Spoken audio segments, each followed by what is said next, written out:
This is ITV. Certainly the best.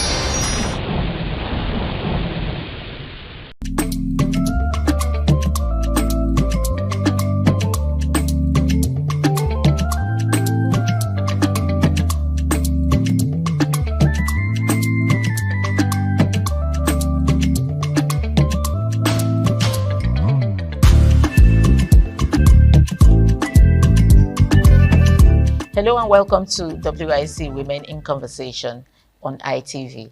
My name is Patricia Uremu Gabriels, and this is a place where women sit together to discuss those affairs that are affecting women. We talk about everything. When I say everything, I mean everything. But today we're going to be talking on polygamy. I am not doing this alone, but I'm not going to let the cat out of the basket. Let's talk about polygamy before I call my co-anchors. Yes, we're going to be talking about polygamy. The topic for today is polygamy. So some people say polygamy is unhealthy. They say no matter how much money you throw at polygamy, you can't find true peace. While some people say polygamy helps maintain marital discipline. And for Ned Nwoko, he says, I feel sorry for men that have only one wife because they stand on one leg. I am going to be doing this today with Chisom Agbafu. Chisom Agbafu is a barrister and a legal practitioner. Yeah, hi Patricia. Thank you so much for inviting me. Thank you for coming. Did I invite you? You are a house member. I didn't invite you. You are a member of WIC. So that's true. Yes, you walk in here yourself. That's true. And then of course I have on my left Princess Edith Madejemo. Princess Edith Madejemo is CEO Freedit Gold Global Limited. Edith, you're welcome. Thank you so much. Good day and welcome to WIC. I'm just saying welcome because probably I'm the one starting to this program. But these two people here are in-house women. Hold them responsible when you see them outside. They are members of WIC. So let's go proper to today's program. The topic today is polygamy. Chisom, let me start with you. What is polygamy?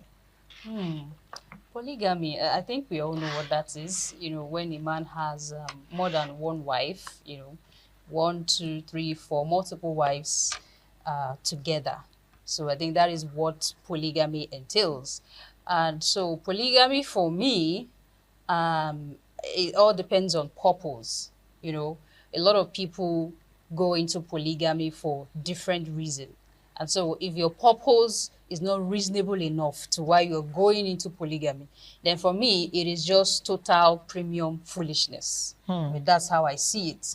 You know, so if your purpose is just to, you know, satisfy lust or just to do what others are doing based on you need it for pride, because of your pride, you're a chief and you just need 2 or more wives to be there, then the purpose is not enough, unlike what we have as at then, where the purpose is for legacy, you know, for keeping your legacy alive, for making sure that you have 2 or 3 people you can bring together to increase support, you know, something like that, to create a family, a longer generation of family. For and all farming. of that. Yes. So that it depends on the purpose. So polygamy for me, it's purpose. They work in tandem. If there's no purpose, then it is premium foolishness for me. Wow. For premium foolishness. Let me laugh to that. Wow. I'm sorry, viewers. I just needed to laugh. But anyways, Edith, Senator Ned Nwoko says he feels so sorry for men that have only one wife because it means they are standing on one leg. But if you have more than one wife, if you have 2, you have 3, you're standing with two legs, standing with 3 legs or 4 legs. What is your take about that? Well, that is his personal opinion and his definition of polygamy. He may have his reason for saying that. He did not just start polygamy today. He started way long ago. And I believe he has a cogent reason for going to polygamy. Because for you to have 1 wife, 2, 3, up to number 6 or number 4. So I think he's enjoying it.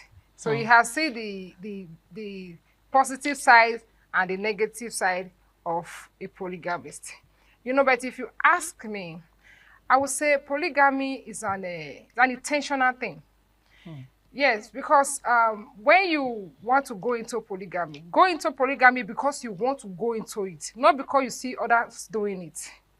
You understand? When you want to go into polygamy, don't justify it. Be responsible for it. Take responsibility for your action, whether good or bad. Just like he's facing right now. He's facing the music.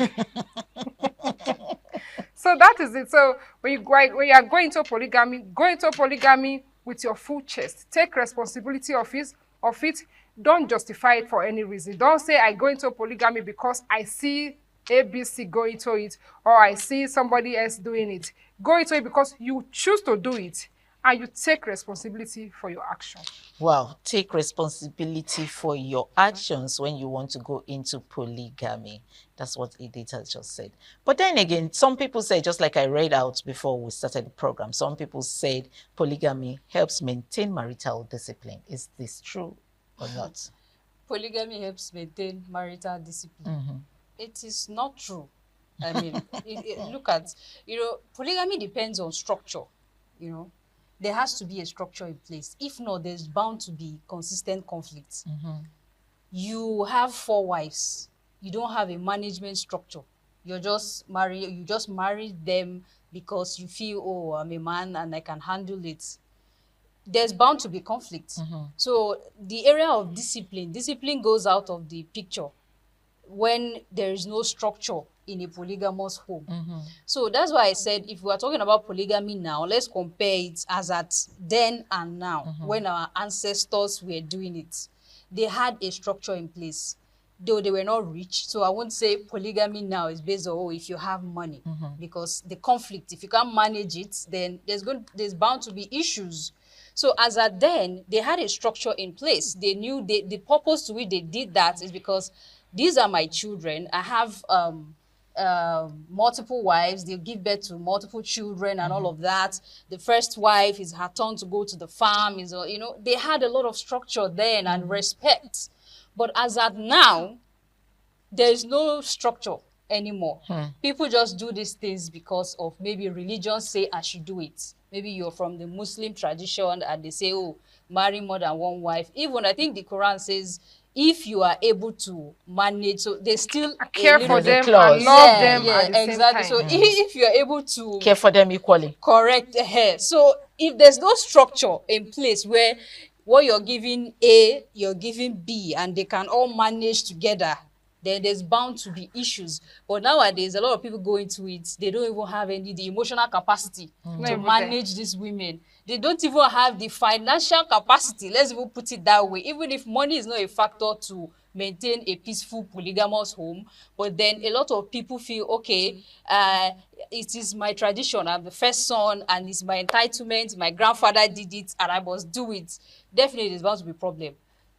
This first wife doesn't have a son, this one has a son, so you're feeding this other one better than, if there's no structure, if you can't love all of them together at the same time, then there's about to be issues. You're going to die slowly. Let's come to love. Let's come to love. Can you love more than one wife or more than one person? Because I do not know what people define love as. Yes, the Christ kind of love, you can actually love multiple. But the other kind of love, I don't know how you want to love more than one person. Is it possible to love more than one person? Can a man love 2 different women at the same time? Yes. I don't think that's possible. You can love this particular woman at this moment because of one reason or the other. And before you know, the table will turn. I don't think a man can love two different women at the same time for the same purpose. No, it's not possible for me. I'm not a man, but from all perspective, I would say that is not possible. But then, when you decide to go into polygamy, like Chisom rightly said, you have to be emotionally ready, financially stable. You need emotional to back that's your big polygamy home that you want to put in place. The wives, the children, the finance. Because this one will start having children and the other one is having children. You will not ask this one to pause because the other one is having children. You understand? So you have to be emotionally ready for it. Then polygamy, is it biblical? Okay, this is where I miss Abiodun. Yeah, because she would have quoted a part of the Bible where it says polygamy, it's not allowed as a Christian. So some people would say Yes, Solomon was a polygamist. Solomon was a polygamist, and the man is a polygamist in nature. That is what is giving men this big head. Oh. This big head and this big heart to do the unthinkable. Yeah, that is it.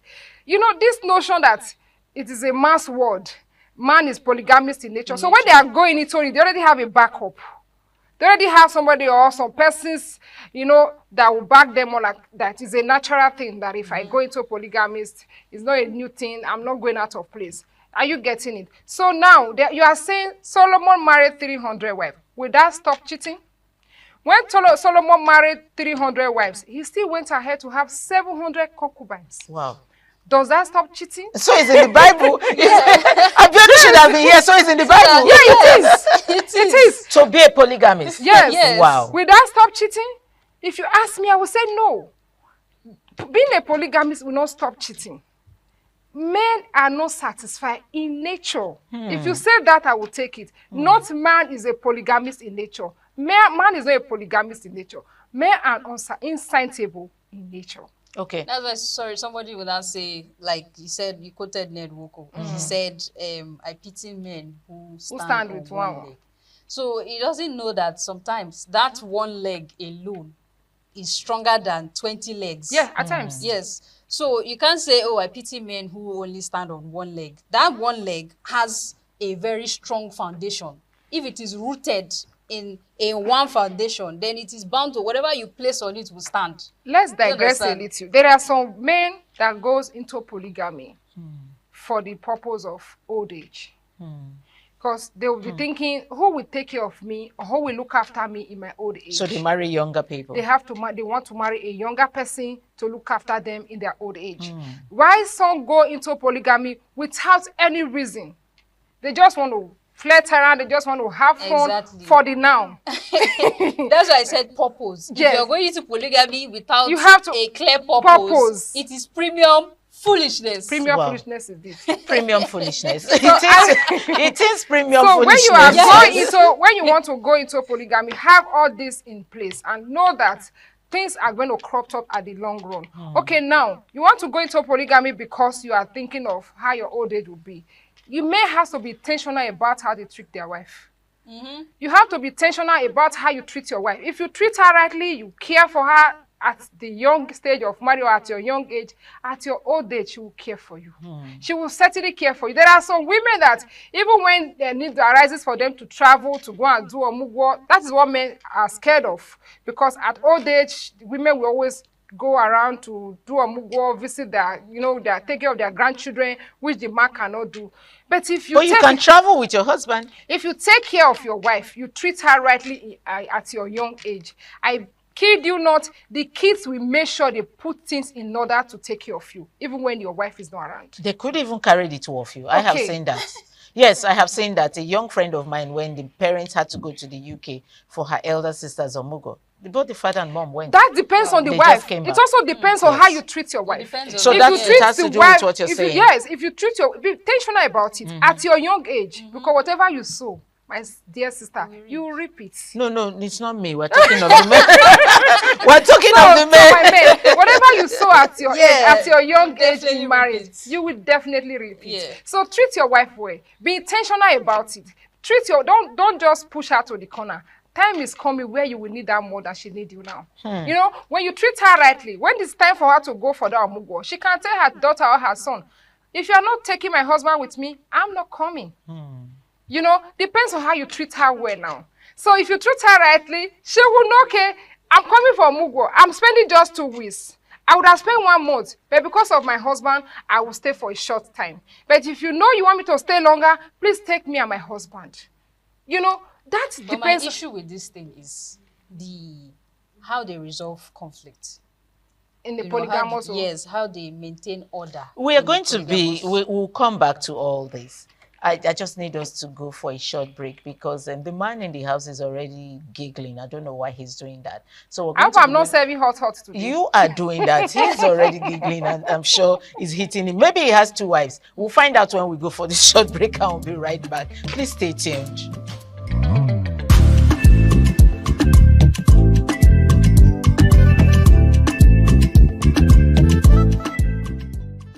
Yes, welcome back. You're still on WIC, and I still have Chisom here, the barrister, and I have Princess Edith here.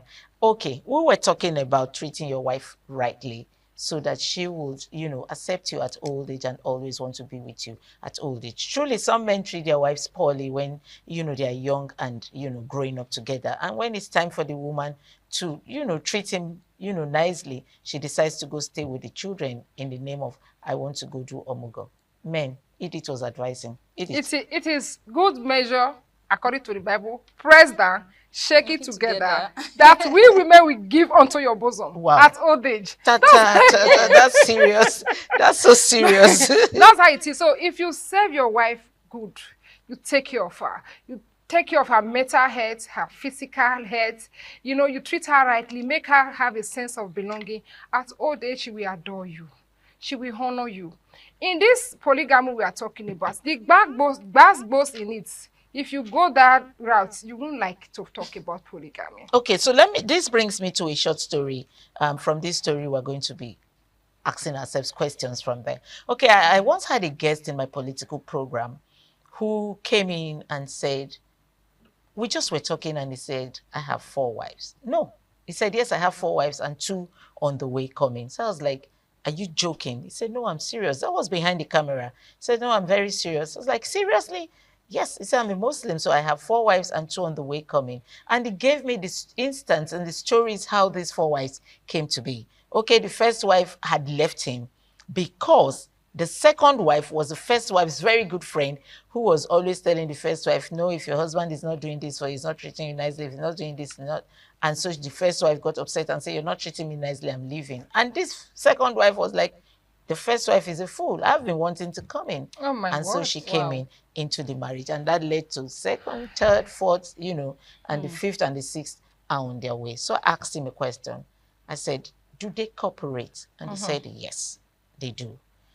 And he said, these wives are financial gains for him. That's where my question is going to come from. That he invests in them and they triple his investment. Oh, that's true. Wow. Because they are all in a competition. Because he says, when you have tripled maybe the business that he put in your hand, and you begin to tell me, oh, I multiplied it over the years, I got 10 million, I did that, and that. Me wants to, oh no, let me supersede you.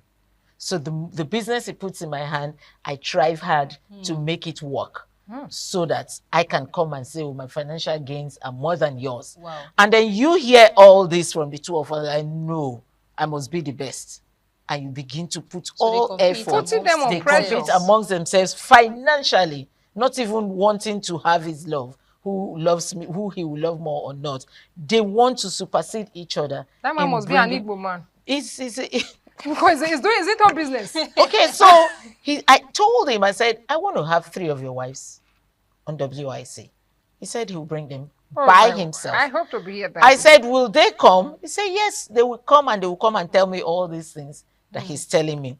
So what's your take in that? Do you think he's greedy, or do you think he married them out of love, or he married them out of come and work for me and make money for me? Okay, that's why I said, I keep saying it, that it depends on purpose.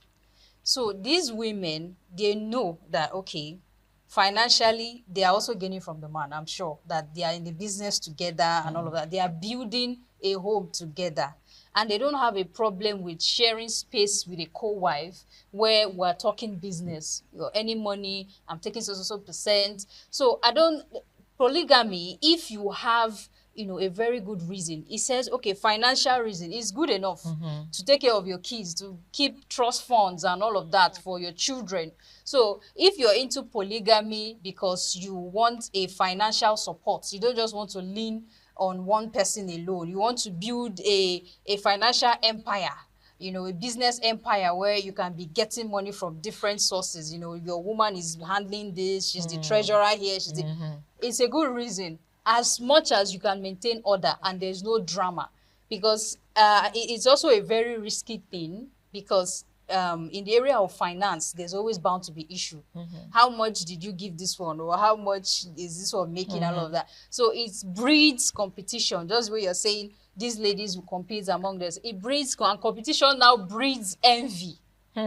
Yes, so the way the thing is going, which is very dangerous to a family. Which is very dangerous for a family. Yeah, it's very So you dangerous. think his idea of polygamy See, is very dangerous? You said something, Patricia. You said now he invested in the wives. Now he's reaping it, he's gaining it. I have to ask the tribe where he comes from. Now, you know, anything put in a woman's hand, a woman will always replicate or double or triple it. Anything you give a woman, give it to a woman when it comes to that. Give a woman a very good thing, she will give it to you back. Double it. Give her bad energy, she will give you negative, double, triple. So now, this man married these wives, doing investment with them. They are co-pilots, they are business partner. They are not just in marriage alone. They are business partner. You know, I can relate this to our forefathers that are married for the purpose of farming. Farming, yeah. So our forefathers married for the purpose of farming, to have a very large farm. They can have rice farm, yam farm, potato or pepper farm, cassava farm at the same time, granite farm at the same time. And when it's time for harvesting, oh God, you will see their barn, you market every time. The wives will be going to the market while the children are going to the farm, harvesting all the crops. So that man has a reason for going. That is our forefathers now. Yes. Have a reason, a very cogent reason for going into polygamy, to have more hands instead of looking for hire to come and, you know, jobs to come and do the farm work.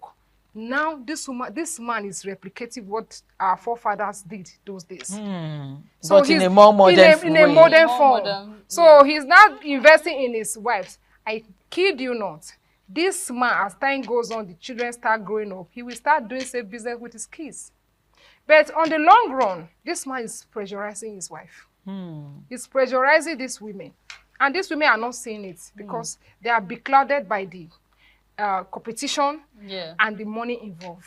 And women, when it comes to competition, we are not too good in it. We will throw everything to the caution, caution to the wind, because we want to outshine the other. That's the problem. As I said, it breeds envy. Yeah, it breeds envy, and this is going to affect the children. Of course, the children born into that home. This picture, this scenario you just painted for us. The children born into that home, this thing is going to affect them negatively or positively. Take it or leave it. In future, this man will see it. Are you getting it? Are you sure they see it? Because he told me 4, 5 is on the way. The 4th and the 5th. How many children does he have? He wants to invest more. He's a businessman. He's a businessman. He's trading with his wife. He's not stopping at 4. No, it continues. No, he said 2 more are coming. Okay. 2 more are coming. You know, okay, if you get to a point, let me tell you, Patricia, before you cut me down, before you cut me out, these women, if you get to a tone, they will turn around and start trading with him. I'm telling you. Trade with him how? If you can explain. Okay, now he's trading with them. Maybe they've not realized it because they've been clouded by whatever is on the table. They will turn around and begin to use him for business. In the sense that, you see, this money he invested in them, this money may not be remitted. We can decide to say, okay, he's our husband after all. Okay, this part of the money, I will invest it on my own. They will invest the money in another business with their name or with their children's name, or not to the man. Well, it's still in the family. If you ask me, it's still in the family. Okay, so this brings me to a quick question. Having said all of this about polygamy, some girls, especially young girls, are still ready to get into polygamy for the sake of money. Do you think they're doing the right thing? For the sake of money, you know, like you said, young girls of nowadays, you know, there's a lifestyle, there's a particular lifestyle that every young girl wants to meet up with, you know. The flashy money lifestyle, you know, to maintain the skin, maintain her family or whatever else. So you going into polygamy because of money, it is not advisable. Except if you know the consequences and you're ready to bear the consequence. Because if you're going into it because of money, you're not the only one sharing the money. they have a lot of people that you need to respect. We have co-wives that you will need to, you know, adjust for when it comes to money. You're not the only person. So any lady who is going into polygamy because of money, you need to have it at the back of your mind that it is not just you, because they will make it feel like it is you because you are new. You're the new wife. So just to make you feel welcomed and all of that, you feel it's just you, but it is not. There are multiple women before you, which you have to pay respect to. Homage. Homage. You have to pay respect to. And because of that, they will see anything you do as your attitude is bringing disrespect, or if they get any kind of funny vibe from you, then there's now serious competition already. Because you're young, doesn't mean this is how you'll be behaving and all of that. So it is not advisable for a young girl to go into polygamy because of money. You can go into it because, oh, I want to build a legacy as a woman. I mean, the man has an empire, yes, and you feel like his resources can help you build your children's legacy. Something that if you're no more, your children would definitely have something in place. They will have houses and all of that. But don't just center it on only that factor because of property or financial gain. You have to ready your mind. In fact, prepare to fight different battles. Okay. So- Chisom has talked about money in polygamy. I'm going to bring love to you in polygamy. Do you think any woman will get into polygamy because she loves the man?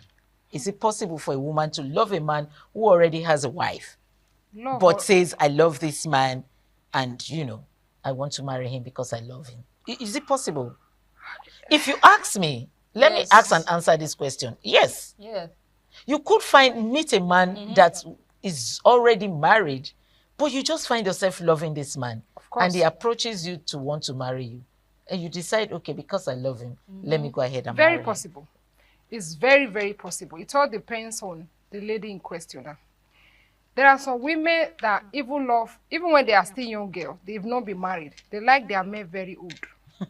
So when they come, when they find themselves in this situation, I will tell you that this lady may love this man wholeheartedly, genuinely. Not because of the Not money. because of Not the because money. of the money. Depends on how affectionate the man is and how what the love the man is bringing or proposing to her. Some young or single girls can love a married man genuinely. Okay. This will Honestly. bring me Then to... some men actually also love single girls, even when they have wife at home. There are some men that go into marriage because they want to have they want to behave and act young. Let me use the case of Okoya, you know, as a case study. You see Okoya other wives, they're old, you know, as it should be, like him. You see, at a point, he went out to get a very beautiful damsel. What's her name again? Shade. Shade. And Shade came into the picture. As at then, I was still a young girl that I used to say, what is she looking for? Why will you go and marry such an old man? But the girl was so intentional about it. Okay, now, then Okoya was looking like somebody that want to soon sleep. This man was soon sleep. But look at him today. He's growing younger, not even older. He's looking very strong. So men will say, okay, they want to go and marry a young girl to refresh their blood. Oh. Yes. To renew and refresh their blood, thereby making them having Okay, to this make them young, feel young energized, again. Oh, okay. and having Acting this like a younger like like person. a younger person. person, then energize and, you know, have this younger look. And anyway, that brings us to the end of today's program. I hope you ladies enjoyed our program had today. Oh, we do. Polygamy is very large. You know, it's not a topic we want to end in one day. But I promise my viewers out there, I'm going to bring in these three wives so they come and share to us how they understand polygamy and how they are managing to live in the same home with one man. Thank you so much, Jason, for being here today. Thank you so much, Patricia. I really appreciate it. And thank you, Edith. Thanks for having me. Expect more from WIC. Exactly. And then when the three women will be here, we're going to be having a round table, probably 6 of us, because Chisom and Edith are, of course, going to be here to ask these women questions, how they are managing their home. I am Patricia Uremu Gabriel. See you same time next week. Bye.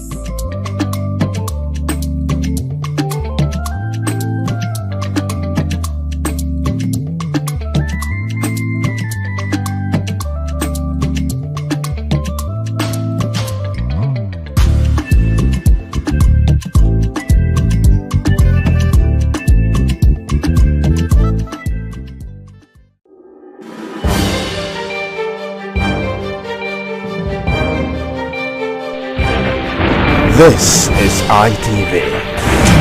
Certainly the best.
Waiting they have. This one done too bad, oh. Oh, oh. This one done too bad, oh. Oh, oh.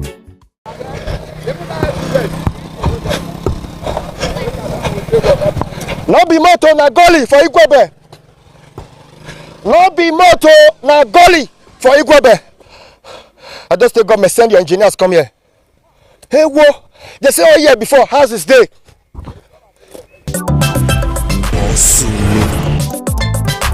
Waiting they have.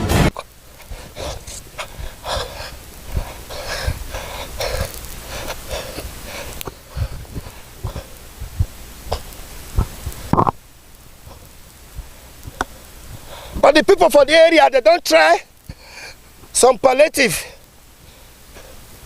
But that palliative is not good enough.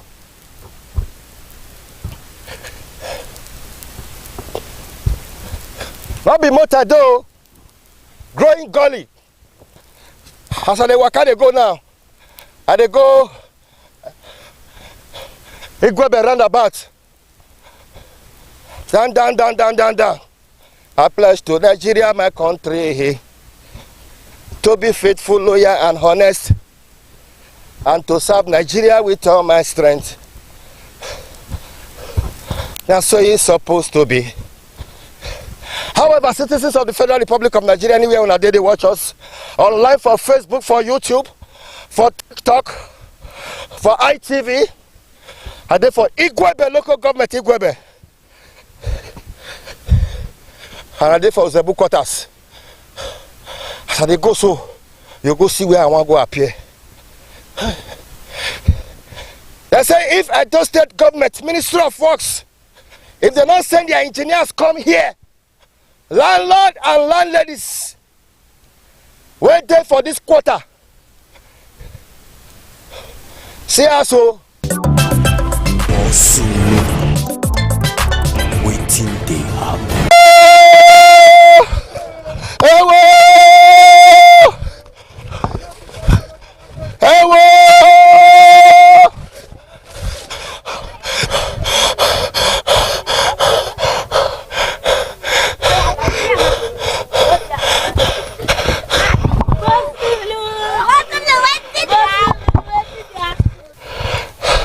Okay, where with this? We did Zebu for Igwebe. For Igwebe local government. Igwebe local government, Igwebe. Yes. I stopped for roundabout near that Igwari primary school. Okay, now what be this? I've been now. What's happen here? What's happen here? Not be moto. Na gully. When I be small pikin, this thing never start. Now I don't have the wrong person now. When rain fall, erosion will just pass because God designed Igwebe. All the water went there from Afuda, Uhe, Oyomo, Idiglogo. All of them are here that they come. So they pass freely. So when we small, that's late 70s. All of us the wrong person. Before this thing can develop. It is surprising. Because this, where we did so, it is very risky because a lot of things even they live inside this gully. If you look now, this gully is at least 12 to 15 feet deep. Look, see the width. So we they call on our governor, able governor, may come help us. This thing actually start when they do that Igwebe Uromi Express Road, 1977. When they do that 1977, they can put two small covert.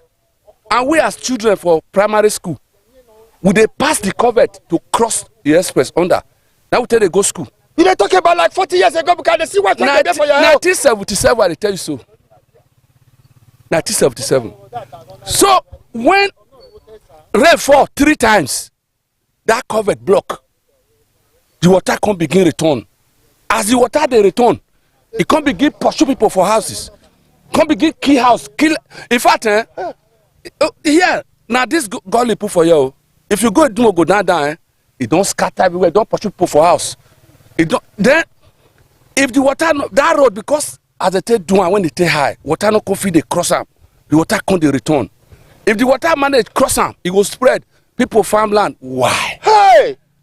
Why? So with the big governor, if they come, make them look, because that express, God to help us. The guy river Ogbodu, where this erosion they go. Okay, as the water they call you water. It they go straight to Ogbodu. So as they do that express Uromi to Agbo, they block them. They can't put those small covert. When the covert block, the water could return. Can't begin pursue people. I'll go see them. Where you go? I go follow you. So up till now, if they want help us, that road they go first cut and put better gutter, make the water take go. But if they live here like this, it go there tell they got you never see some gully where I don't show. No. Now here grow up. See this front here, where this pole they so. House they here before. This pole when it bend so. House they there house. This pole, this electric pole so. Somebody house they there. You see where this banga tree they so? Restaurant they there. This one they tell you so 77, 78, 80. Restaurant they there. From that place go now be the old Igwebe market. Why the landlord is waiting this area for over years? Why we not shut? Come on! What did they know? Not what did they sabi they will do? Nobody who know road will show person road. We thank God say we dey see you here now. May you help us cry out. May they come to our rescue. Because body don't pee. Hey! Body don't pee. You don't see where we dey so. You got one of my friend Alice Imosili. Yes. He not let me rest. Go see Papa has here. He dey feel like me. None of us grew up for here. Alice. None of us grew up for this. Hey. That old market so. You know say the market, they don't desert them now. They don't carry market go on that place. Because people come begin fall for gully. When you want, people want cross with bike, you go fall. You know that. May you different. You know where you dey go so? You know where you dey go? You don't see this gully. You want go come out for garage? Now garage you dey go now. So Oga, waiting you to say Edo State government if you can do for this place. Yes, Edo State government get a lot to do. When the last administration come, the road from Express, they can't do C4, they can't do and pass back of the market, go join Bank Road. The major here, where me are you this one a major road? When soldier they here in the 70s, after the war, here na major road. Now that same place so where soldier they, now they put college education now across the road. So make them come help us. If they want help us, as in that road, don't first break that road, put a better gutter to take the water go river. Then this gully, they go that to put gutter both sides, channel and go. Big one. All this water storm when Baba should do for Ewa Road. If you do it here, it don't okay, those type. If once you put that water storm Baba do for Osho, those drainage. When do for Ewa Road there, the water don't go. Now just that road, they need to cross them. If they don't cross them, anything they like me they do here, the water will return. Because that major road was the barrier. Now it's start them. Otherwise, everywhere, God arrange them. As the water they flow, you get where they pass. By the time this one they flow past here, small, we they play inside, small sand, they find. When that road come cross, water don't feel pass. God, come begin the water come begin keep it. As you dey watch them, drop your comment, share them, like them. However, Edo State Ministry of Works, Edo State Watershed Water Agency, Erosion Control. Huh? Osunu. Waiting they happen.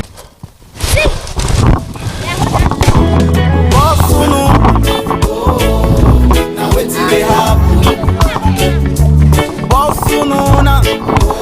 No fear, drop your comment. I dey for Igwebe, Gully.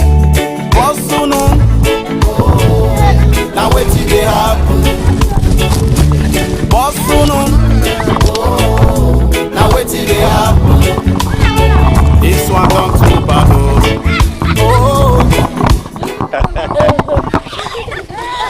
I don't suffer, not be small. If rain dey fall for this area, I be. It is very well. Very bad. Yes, very bad. If you full for water full everywhere for you. You almost full safe. You can't want big boot for there. You also have for there now. They shake the area. You see, they shake away. They shake away. Where that they go? You go see that one. Not be fast. If rain dey fall, now they fear. So now what make Governor Kodwa? Yes. When I leader, when I beggar, say whoa. Akakomisa whoa. Akakomisa whoa. Opawolo whoa. Monday whoa. His Excellency, they say me you come Igwebe. Osunu. Now wetin dey happen? Now wetin dey happen? Now wetin dey happen? Waiting they happen. See, this house belonged to my mother. There was a restaurant. This house? Yes. This is where I was born and grew up. This very house. Are you born you? Yes. And you are more than 50 years now? Yes, I'm 55 years old. There was a restaurant here owned by my mother. 2 buildings. This is a market square. People do buy and sell. My brother here operates this store. I was a beer parlor here. Drinks, beer meat. This was an industrial place. There's another house here by the pole here owned by my uncle. All this line, you see those repairer, the barber were occupying all these places down to garage. And at the extreme end over there, there was a big hall there. It was a market shop for the Gari women. They buy us to the north. A very big store where major people sell and buy. This was the major market we have in Igwebe. You trade here, you trade in Palace here. This was the highest market. A day to market, today is a market day. Like yesterday, you see a lot of people coming from Onitsha, Agbo and Omunede. For this place, so? Yeah, they will sleep overnight against today to buy food stuff and return them back. But today, as you can see, What's your name? I'm Mr. Augustine Esangbedo. Esangbedo. Yeah. When they born you and when you they grow up, this one not there yet now. I never see anything like this. What it can happen? Now this gully, as my uncle was telling, you understand? There was not anything here. This was a major express, direct. People buy and sell here. It was because of this gully that this market definitely closed down. So now all the waterways say they come from everywhere. Dumeka, Uhe, Dilogo, Oyomo, all are coming down to this very place. There about 2-3 years ago, if I'm not missing words, there was some 3 years, the scout company came, said they want to dualize the place. You got me? This is my mother. So, after that I've done, we were all happy, praying that the government should come to our aid and rescue us from this. Because if you go to the Dumogo side now, more than about 15 buildings there have been condemned by this place. For that side? If you go to the end, you will see today, people are not living in that place again because of this gully erosion. Where we are standing now, there's a buildings here. We're all living where we stand, so how's that day? Yes, that's day. We interact together. When it was not costing a lot of havoc, my uncle now brought this thing just for the other neighboring community to cross over here. This is a chassis of lorry. Okay, wait. This is a chassis. Okay, lorry chassis. Okay, that was the okay chassis for trailer. Yes. Now put it here. So I will take on construct here. There were 2. After getting expansion here, one fell into this very place. That was how we lost. If you watch now, this is a chassis. People they pass here. We risk it. May you fair risk up. Wait. This is the chassis now. See, this is a vehicle, a big vehicle. You see to it? This is that's the chassis. You see to it? I cross here every day. I play over here. There was nothing like this here. Which quarter be that side? This is Idumomo. This is Zebu community. Okay, it's Zebu community. Yes. For Benin, we still get to Zebu community. This is my community, Zebu. Where only I came from, Mofigwebe. This is only as compound, where there's a big mango now. After the king of Igwebe, you see this second community here. This is only as compound, where you see a big mango. You mean say some people are Benin people, they be one? Who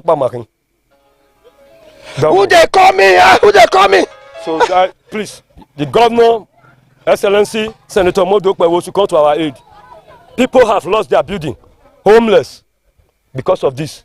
So I beg, in the name of God, they should come to our aid and help us out. Where your mommy, where they see us now? She died. Went inside again now. We are dying here. A lot of buildings have destroyed here. Cameraman, come. Here is direct to garage now. Okay, wait first, make it. Come, no fear. Cameraman, come. My cameraman name na Ehoe. Come, no fear. I don't hear. I'm going to show you a pump there, federal government pump. It's inside the hole now. Where we are very small, we fetch water at the pump. If you go front there before the pump food, so from town road now, from Egbore primary school now, from that Labaso. Yes. Now they go so. Like this. Now see the go road for that side. Exactly. Hey, whoa. Has been a long time. Any government will come, they will promise, no one will turn back again. I beg in the name of God, Modokwe with Sanishama, you should come and help us. And you say some talk to an idea. 12 sir, your excellency, sir. Mr. Augustus Sangbodovi Gwebe, the book quarter. Enu Yona, we are maybe say, hey, Nata, your excellency. Uwane will bonavena, Kakabo, whatever destroy. Enu Yona Makari Vena, again Mary Woha. Enama Reka, Akivena, Edmamudia, Wari River, Ada do a Kivena, and I owed Igwebe market. Because I knew Yona Rivena. At the end of the day, that was Kisivenari. Master Rivena, Governor Vai, Aya Dioma, and Nikigopano, Eakibobai, Caterpillar, Ekigopano. And why, Wogo, Maimia, Donovan found Uyona. Amiaro, Robovania. I want to manage one of the Cavan or Yakari, and the manager Riveni, Amiakibo Mue, Ekigo in a Bowa. Any school need to the aspect of education of Riveni. Amiaro, Madame Scooby. So let him alone. I did it with the Toy. Let him out the number village. Namerica and not drinking. I may be a governor. Yes, as you are talked by Abu Baba. Waiting they happen. I was born and brought up here. My mother have a shop here. Your mother fake a shop here? Yes, this girl place destroyed it. Then I say area journalist was here. Mama. Nene! Over four. Koye. I call your area. They say you first get stop before for them. I'm not the back here. Stop. But mommy, this thing fed there here before. I'm a caro. Mama and boy, I saw her. A lupuna. Oh, Malo. I can't make out. You got the metro.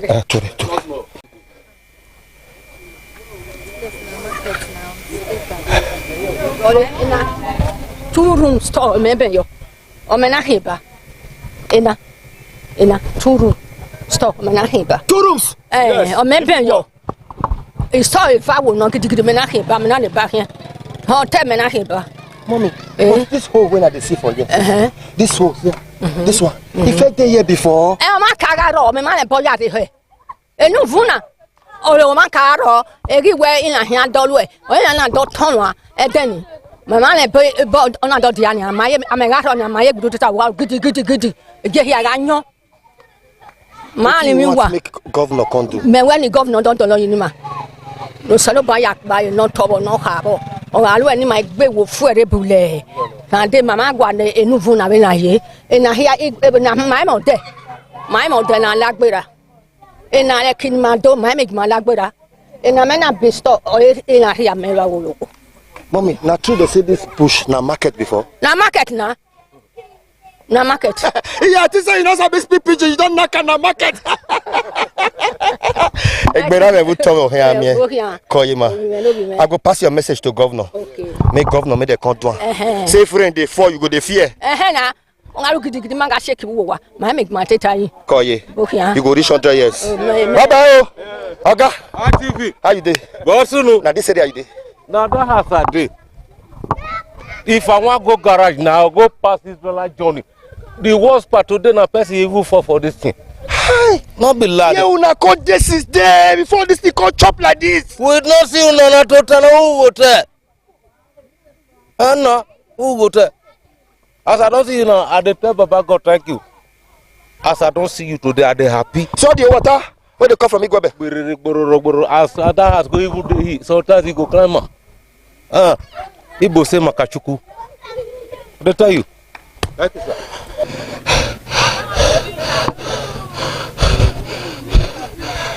Edo State Erosion Control, Edo State Ministry of Works, Edo State Government, I did for Igwebe local government. I did for Izebu quarters and Idwogo. Now wetin dey happen? Bosununa. Now wetin dey happen? Bosunun.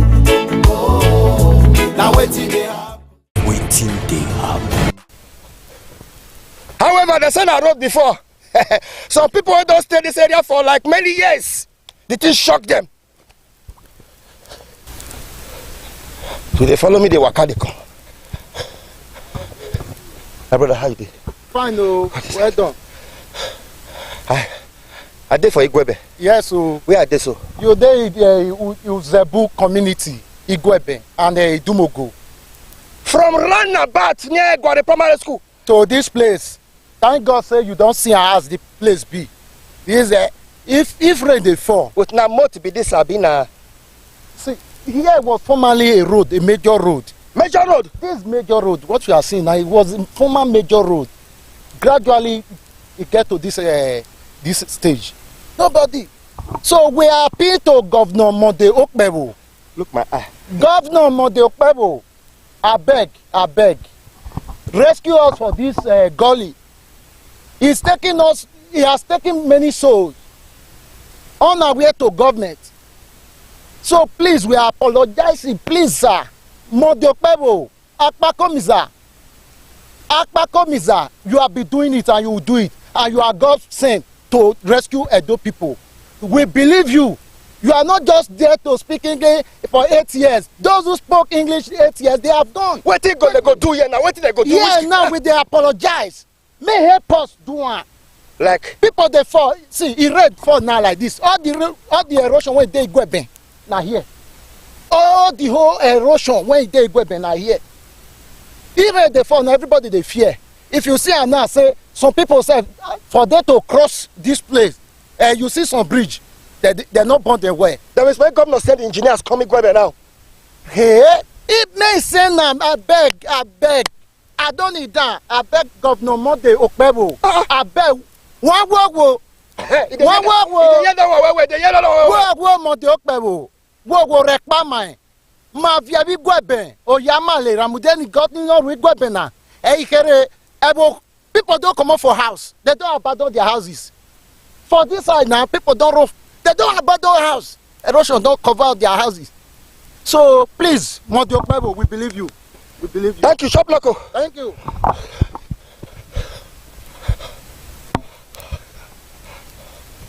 Hey, whoa. No fear, share and drop your comments. And therefore, Igwebe, local government, Igwebe. The only local government wait there for inside the local government. But therefore, Uzebu quarters, it won't go. You know, if you come inside land, you will see different quarters.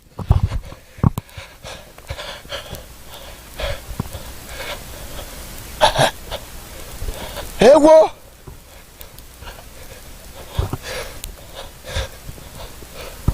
What else, sir? I got this community today. And they come make a call.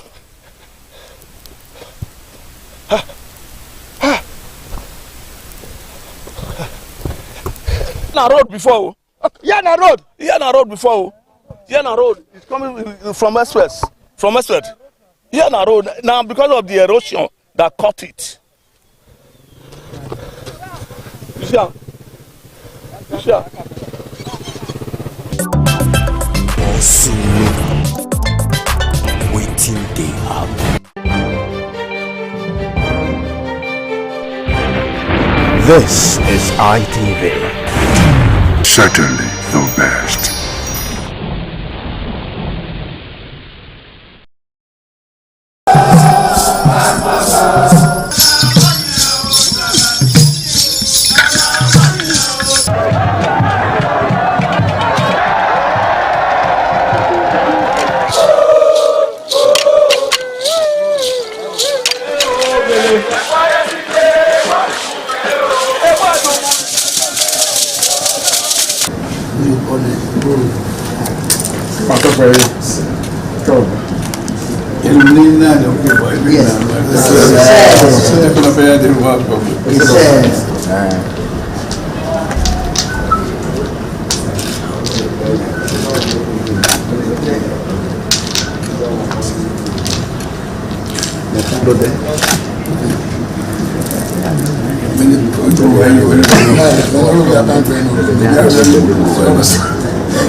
Oh, my son, my dear. We say, oh, my dear.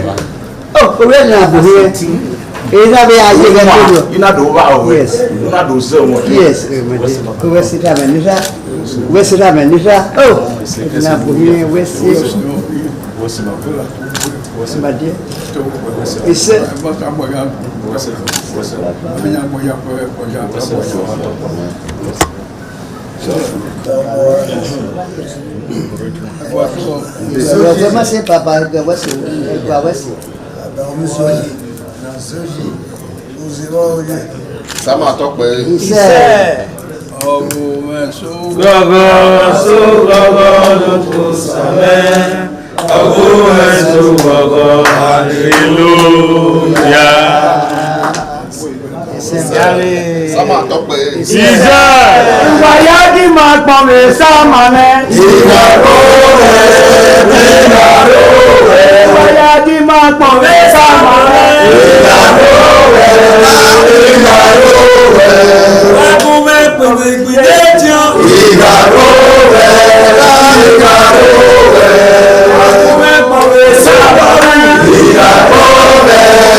The Esama of Benin Kingdom thanked the new Edion for visiting him and advised them to always abide by the rules and regulations of their new positions. The Esama urged them to indulge in what will continue to bring development and progress to the community. When I say it's your job, I wait to us and I know what I will. Papa. Caliban was in a cocoa, no, we said, who paid you? Who paid you? Baba. Echo one as ever. Ever here, not the letter did we ask about my former. I will wear in a joke. Eh, Jonah will. Eh, Jonah Pulupe. Eh, Jonah Nuria, he said, Bobby go back. But John Way, Kajan and I had the way. Bobby go at the winner, no matter of the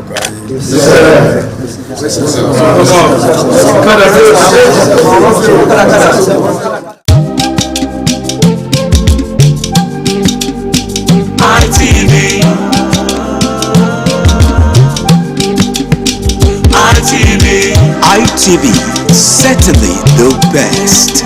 ITV, certainly the best.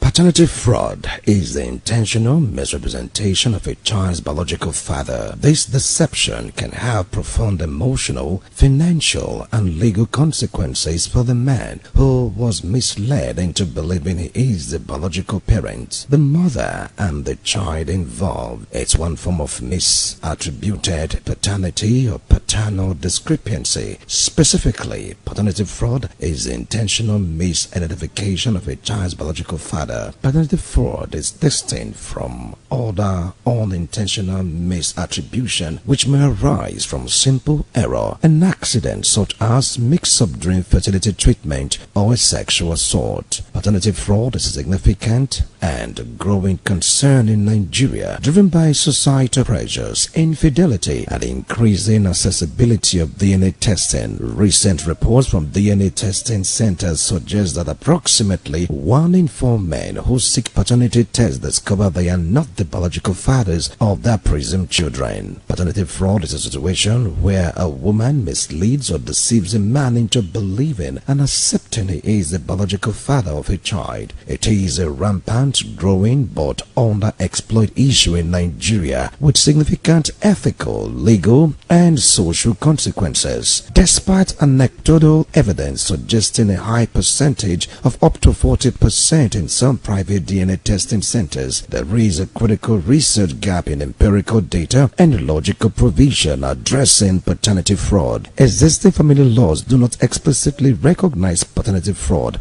leading to inconsistent judicial outcomes and inadequate redistribution, leading to inconsistent judicial outcomes and inadequate restitution for affected individuals. Cultural taboos connected to paternity testing further complicate the issue, as requesting a DNA test is often perceived as distrustful or disrespectful, challenging deeply held cultural values. This study examines the ethical dilemmas, legal gaps, cultural influences, and social impact of paternity fraud in Nigeria. It's a welcome development. I don't have any issues with it at all. People don't just wake up and demand for DNA tests. It is based on circumstances and issues around relationship and trust. And that is why you see people coming up to say they want to be sure. We've had a whole lot of issues around paternity, both from the male angle and from the female angle. So we've had issues. And the only way you can draw finality or conclusion to it is when you ask for a DNA test. Now, the good thing about DNA test is that it is either 99% or 0%. So it's very easy to know that this is my child and this is not my child. Very easy. And I want to say that for me, I don't have any issues. I don't have any problem. I encourage it, particularly when there are doubts around the issue of birth. I don't see any reason if there are circumstances and you are demanding for paternity test. If there are no issues, then why are you afraid of it? You shouldn't be afraid when you know your hands are clean. So on the issue of breakages of marriages, of course it will happen. If it happened that it's negative or it's positive, I mean, and it happened that your suspicions are correct, certainly it will lead to either divorce or separation, basically. I don't think that is a social problem at all, but it will also give you rest of mind to say, yes, either this is my child or not.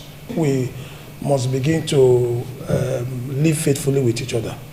I think that is it. If you know you are not faithful, also you should also know that you can be cut out, basically. that there is a way we can identify and find out if you were faithful in your marriage. You know, all these things leads to succession as well, property rights and succession rights. So it is not just only paternity issues. It goes a long way when it comes to property devolution, as well as other areas of social issues that we must also look at. You do not want another person's child to inherit your property. So those are the things. You see, it's not something that just end up with the man and the woman.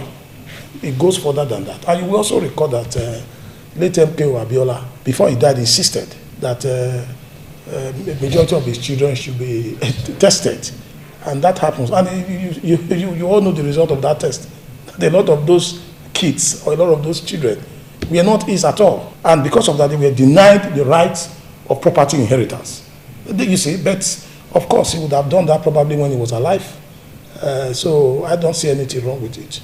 It should be encouraged in society, and it should be encouraged globally. It has become a thing that people now practice it because of some reasons. Otherwise, before now, it's assumed that once a woman is pregnant and she's married, that pregnancy belongs to her husband, and eventually the child belongs to the husband. But within some circumstances that you now find that maybe the child is sick and the child is taken to the hospital, he needs blood transfusion, the blood does not rhyme with the supposed father and things like that. I think that's where the idea of doing DNA came about.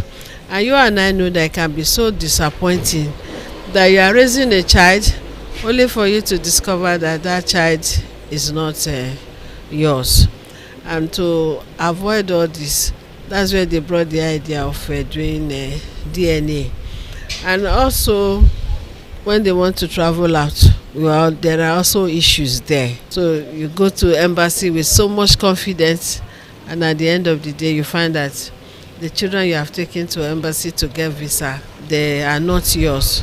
So it's really disheartening. But I want to advise my fellow women, let us be truthful to our husbands. If you know you can't stay with the man, instead of jumping around, just get out of the marriage so everybody know that you are single. Instead of pretending to be married and yet you are more of a single person. And at the end of the day, you bring other men's children for the man to take care of. And at the end of the day, there are issues. So instead of putting yourself in that disgraceful manner, just stay on your own and they know that you are not married. And you can do whatever you want into your life. Nobody is going to ask you, why are you doing that? In every action, there are always consequences. So everybody should stick to what belongs to them so that the children you have will know that they are yours and things like that. But even the men, they do it with recklessness, except when the man eventually dies. You see people coming from every angle that this man was my father and all that.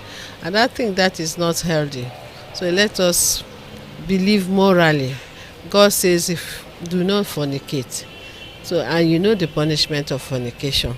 So let's just avoid it and be faithful to our partner. Findings reveal that economic insecurity, societal pressure on women to bear children, and restricted access to affordable DNA testing contributes to the problem. Key causes of paternity fraud include marital infidelity and concealment. Women may hide that a child was conceived with someone other than their partner to avoid divorce or abandonment. This can also happen when a woman gets pregnant, probably for her ex. In order to save her marriage and family reputation, she will cleave to an unsuspected innocent loving partner, especially when the wedding date has been fixed. It does happen when the woman's husband lives abroad for greener pasture. Perhaps he stays out of the country for a couple of years and occasionally comes to visit once a year or once every 2 years to 5 years, leaving the woman lonely and vulnerable to temptations from other men. These ladies sometimes sleep with their house help or security guards. The brothers or best friend of the said man abroad may be lured into their net if they are not careful. Another factor is financial motivation. A desire to secure child maintenance, inheritance, or financial support from a financially stable man. Sometimes desperate ladies go a long way to tie the man of their dreams with pregnancy. They know fully well that the pregnancy does not belong to the said man. Due to the financial stability, they can get pregnant for any man of their choice to remain relevant in the scheme of things. In our mother's days, they don't even know what is called DNA. Because when you are married, you are married. You live with your husband and your children. It's one family. There's no looking out. And if you look out, they have punishment for it, grave punishment for it.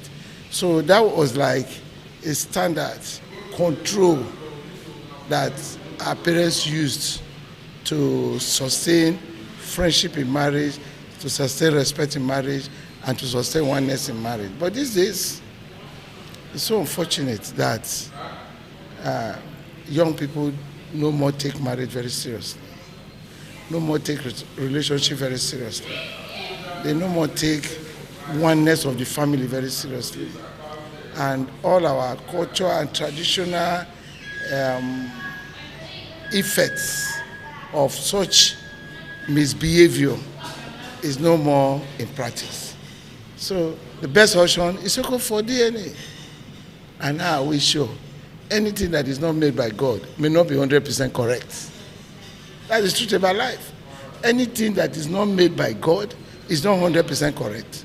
So even the DNA, how we show is 100% correct. The person that is doing the test in the lab, any little mistake will give a bad name to a dog in order to hang it. So the way forward is that all those our cultural practices, traditional practices that are healthy should come back.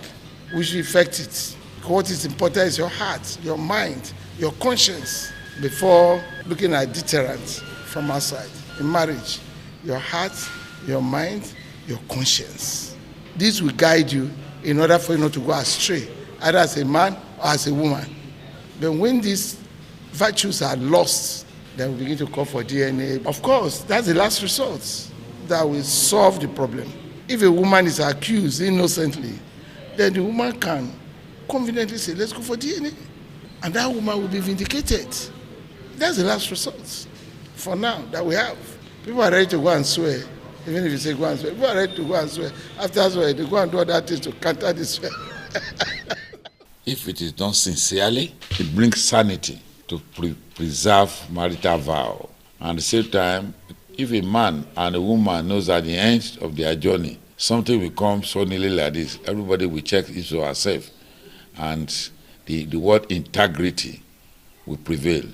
Even nowadays, nobody cares. Nobody wants to know or care about integrity. And that is why sometimes, before you marry in those days, our parents want to know from which family do you want to marry. They go deep into it. If it's a family where you are hit and run, they will not allow. But a woman who has no manner, or a man who cannot really preserve, go from one place to another, just bringing babies. And when you find out most of the children, they are sick, you don't need the cause. It's because Fanta face and Coca-Cola body. You find out the father is from another person, the mother is from another place. So how do we go about it? So it's in order to allow integrity to prevail in marriage, I think it is very good and better. And also people should always know that anything you do in secret will come up one day. So I think I personally encourage it. You don't start what you cannot end. When you don't want your house to be broken, we must allow the truth and the honesty. Where your marriage is tailored by your parents, they pay your dowry. Fine, you are being attached to yourselves. And you need to grow into yourself and then bring out children. That's what the Bible says. But the child you want to bring out, or children, are they from one source? They are not corn that are grown up and down. So we pray there no broken home. But if your house is broken, you want to find out why. If you mess up your bed, how do you want to lie in it? I encourage it.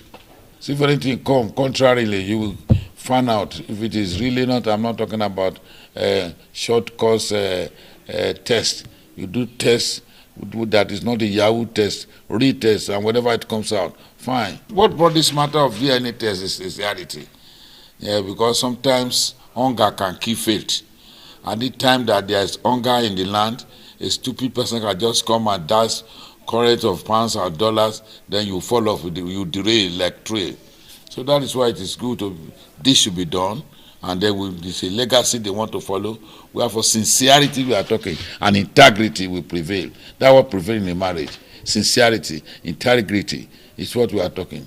Then when you have this, you may not bother, but when, in order to be properly sure, go ahead doing it, so that you have rest assured, peradventure anything happens. Social stigma and pressure, fear of stigma, pressure to produce children, or pressure from family to have a father figure present. In Nigeria today, some ladies, in order to save their marriage, go extra mile to bear children for their partners, sometimes due to cultural pressure of having a male child or just to have children. Some religious women sleep around with the heads of a religious organization to bear children. Some ordained pastors and imams, traditional worshippers, some working class women get intimate with their colleagues in their places of work just to have children or male child in order to save their marriages. I am fully in support of that. In terms of this, our modern living, why I really say I support it is that a whole lot of men have trained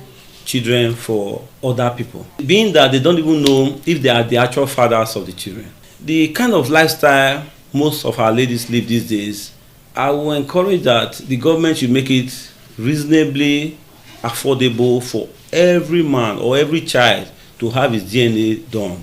The reason for me, again, is that if you know the DNA of your child or you know the paternity test of a child, it gives you an in-depth responsibility for you to cater and do what you are expected to do for that particular child all through life.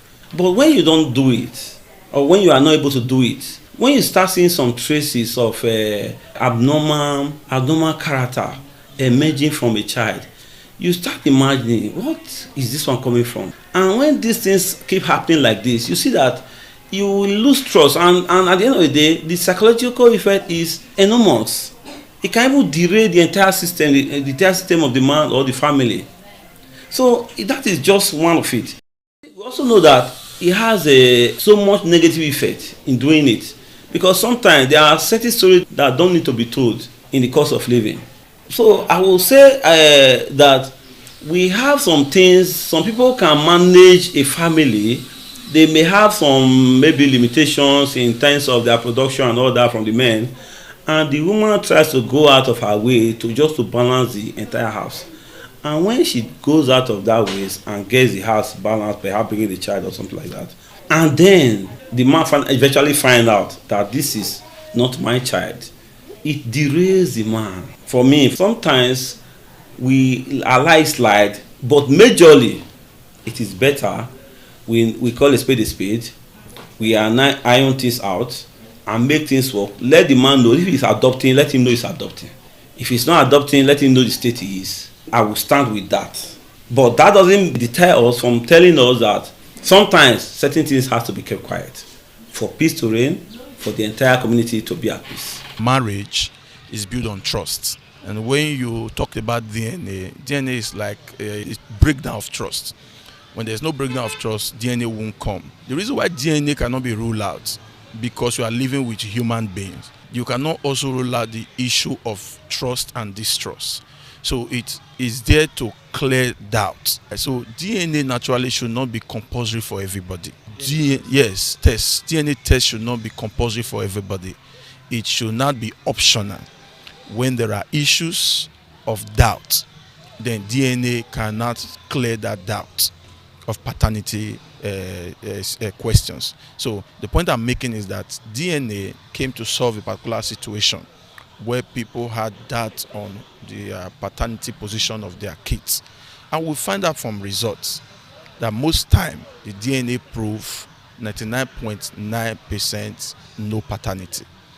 So we have also found out that DNA comes out to say that paternity correct. So the point I'm making is that DNA should not be made compulsory by government.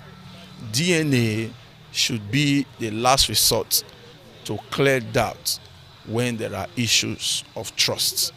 It's very important.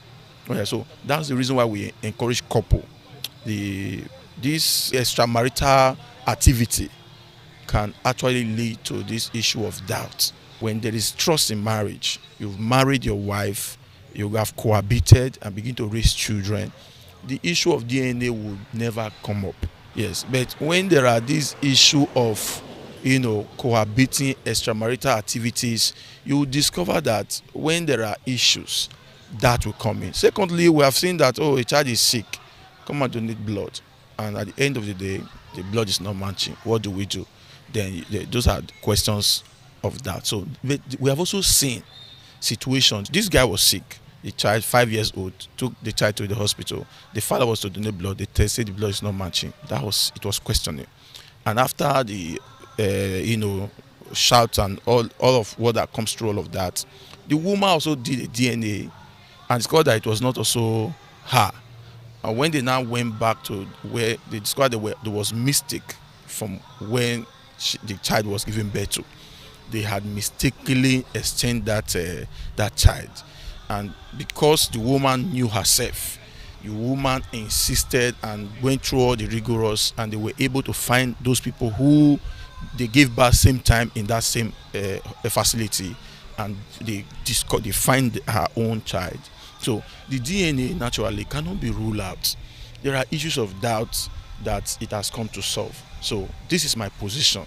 Number one, it cannot now be a must that you just have your child go and do DNA. No, it will create doubt when such an accusation against the wife. After the result, such marriage can no longer be as it used to be, because there's already doubt, there's already breakdown of trust, and one of the power of marriage is trust. So we must ensure that this trust base is kept.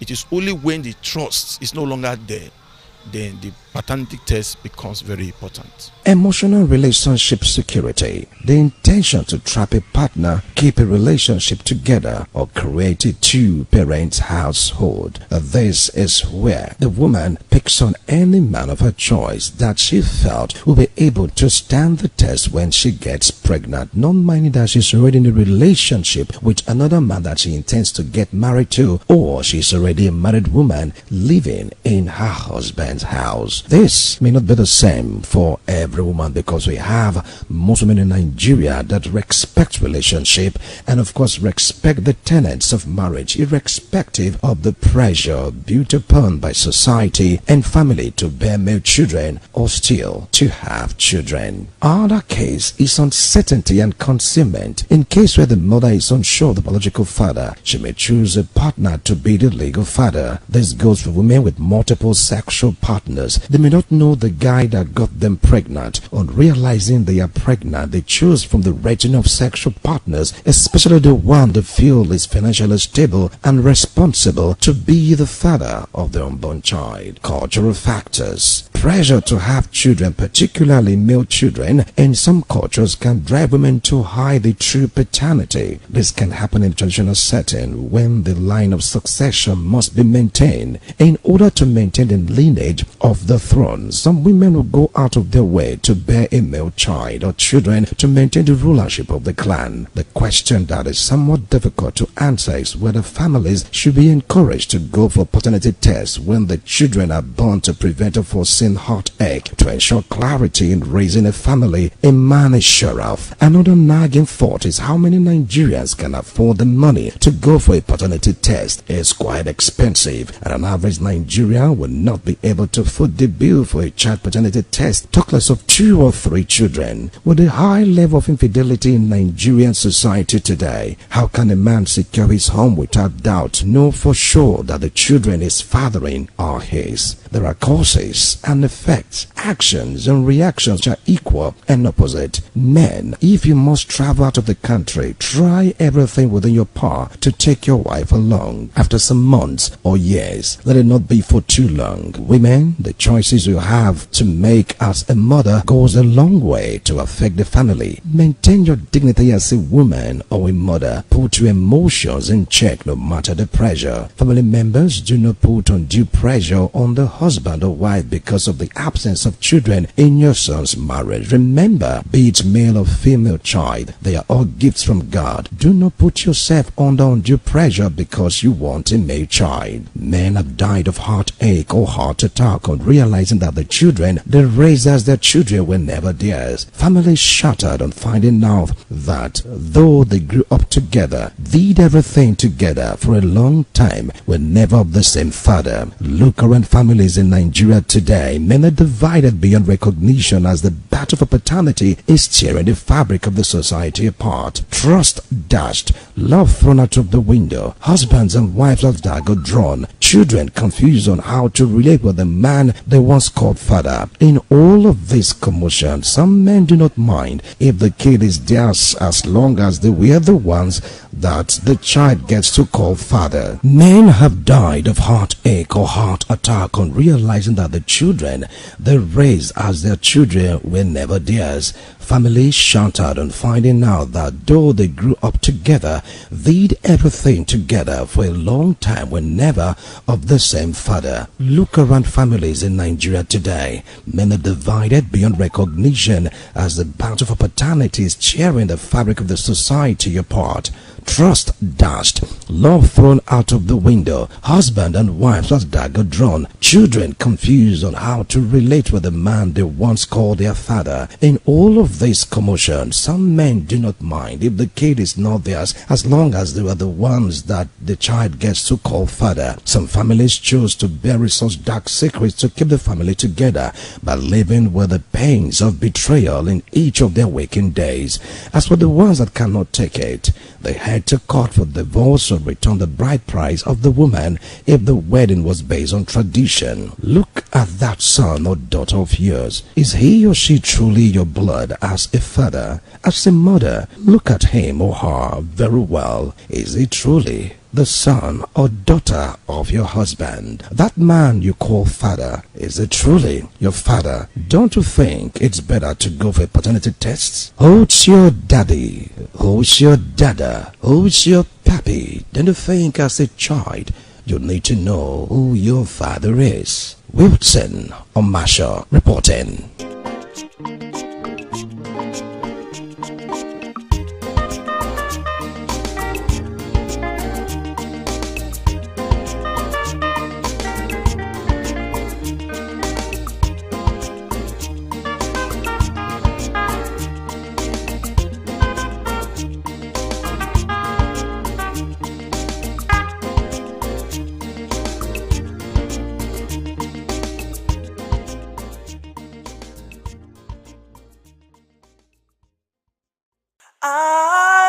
ITV, certainly the best.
Yes, welcome to Viewpoints on ITV. I am Caroline Okonji. And today on Viewpoint, we're going to be talking about the current electricity issues and situations that we as business owners, as individuals, are facing in Nigeria, as over 80% of households lack adequate access to grid, as Nigeria's electricity sector suffers from chronic liquidity trap and infrastructural decay, leading to frequent national grid collapses, with generation dropping below 4,200 megawatts, far short of the 4,000 megawatts required for its citizens and population. It is a Viewpoint on ITV, and we're going to be looking at some of the key issues affecting our electricity sector in Nigeria. I am Caroline Okonji. In terms of security of it, we need light. And based on that, in some areas, it makes it difficult for us when we are on patrol at night. And we are even begging the state government to try and do something, at least by supplying street lights in some area that are dark in the night. In most cases in our community, there are places that is very dangerous, that without light we cannot do anything of such. For so doing, we want, as a matter of urgency, the Edo State government to try and do the needful, so that the security will be okay for us, so that we can be able to work effectively. The issue of NEPA issue that you came from is very rapid to us, in the sense that the NEPA look as if we are not a citizen of Nigeria, because since a month there's no light in us. We have been passing through. Which NEPA, anytime they came, a minute or 30 minutes to, they will come and bring the light to us. That is, we are not expecting them to come and collect their bill. Indirectly, we are expecting bill from them to come and collect. Within that hour or 2 hours, you will see a number of people with a ladder. They will come. They will come. And after their collection, there's nothing like light again. They will block us up. I think before we have this light, they mandated us to buy a meter, which we bought individual. We pay through the NDC, we have our transformer here, not through NEPA. Before we got that this light, they mandated us to write an application of submitting it to the NEPA as a will to them. And we work for it. We should not claim ownership. And we fought for the transformer.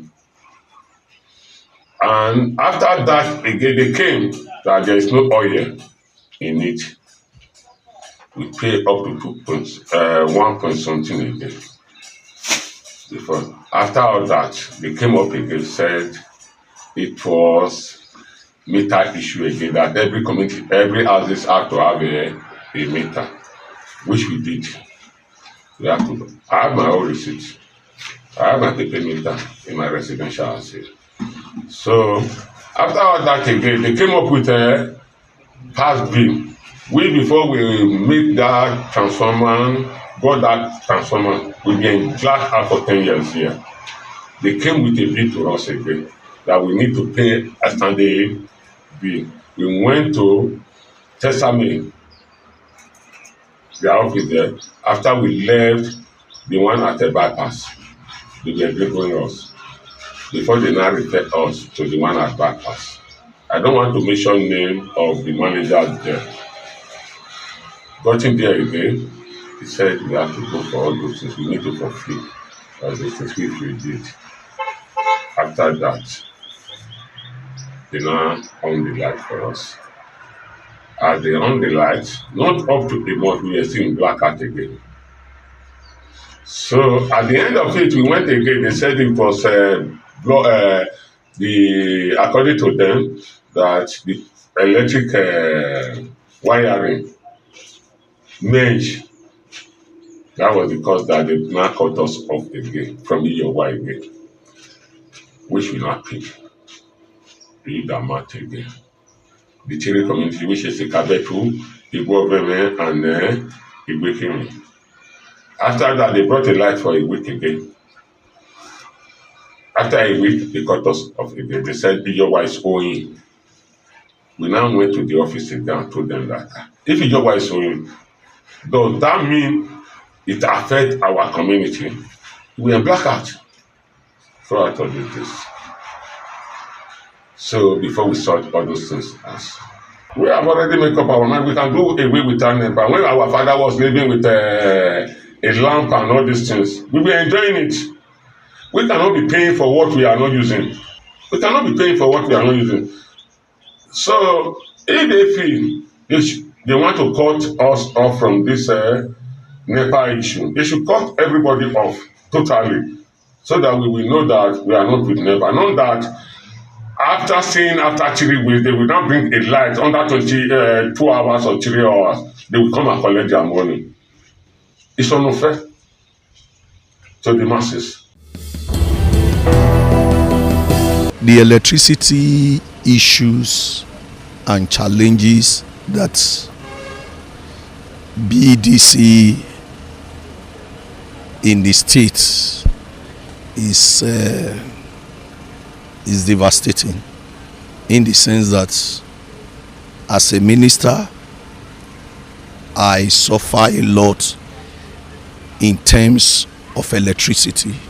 As an individual, not only me, the entire people of Edo State, and not only in Edo State, Nigeria as a whole, we are really facing electricity challenge in the country, in the sense that we are not getting constant light.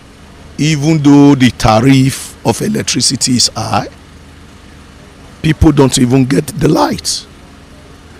I don't know how the government will enhance constant light for the Nigerian people, especially in Edo State here. We are seeing the government are not taking a proactive step towards this direction. But if the government will be able to ensure that people are paying for electricity and they are not getting electricity, government should take a drastic step in this direction by making sure if people have constant light, people will want to pay for it. But a situation where you don't see light, at the end of the month you see BEDC personnel coming to people's house to come to cut lights, is really a problem. My major concern is that let them provide us electricity and people will pay for it. But a situation whereby we don't have constant light, out of 24 hours, people cannot boast of 3 hours light in a day. It's a problem that we are really facing. People who are doing business cannot do business effectively. People who are doing business, they want to make sure their foodstuff does not get spoiled. Nobody can preserve their food again. Even though they cook, you cannot preserve it. Even though electricity for our artisans to work, they cannot get electricity to empower their equipment in order to boost productivity for the entire society. It is really a problem. The state of electricity in our country, in our state, is very poor. Very, very poor. We don't know how government is creating effectiveness on this aspect. We say Nigeria is generating electricity and the neighboring are getting electricity, and the people that are in this country are not benefiting it. Nigerians, we are crying. As a person, I am crying. We don't say as an individual we don't want to pay for electricity. We are not saying that they should give us light for free, but let them make light available and let people pay for it. They often tell us the national grid is collapsed. So ultimately it's to develop enough capacity the whole process of generation, distribution, and the rest of it. And then the enabling law. The happy thing recently is that they have said is deregulated. State governments and private investors can now enter the electricity market, generate and sell.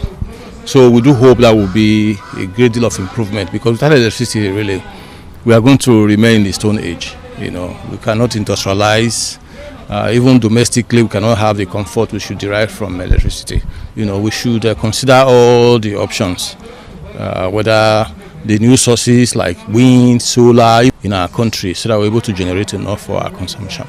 The darkness is a cover for any kind of nefarious activity. Yeah, so if the place is not well lit or substantially lit up, people can ordinarily hide under the cover of darkness to perpetrate just anything, not just body. And so at this junction, I think it is expedient that our governor looks straight into this issue and solve this problem. What would I call it? I don't know the right English to use. The right English right now, we have serious problem when it comes to light. Businesses are going down. Those selling drinks, those who have koro, without generator, you can't do anything. And the J is on the high side. Those small J, those are better passing our neighbor used to buy then 30,000, 10,000. Now you can't buy it. Then the other one is the Tiger and the LMX 1 point something for ordinary generator. So it doesn't make any sense at all.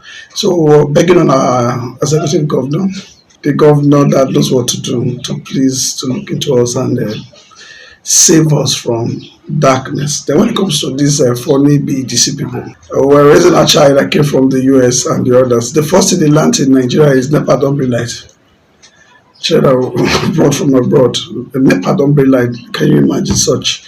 And so these funny people, 2 days, they'll bring the light on and off for 2 days.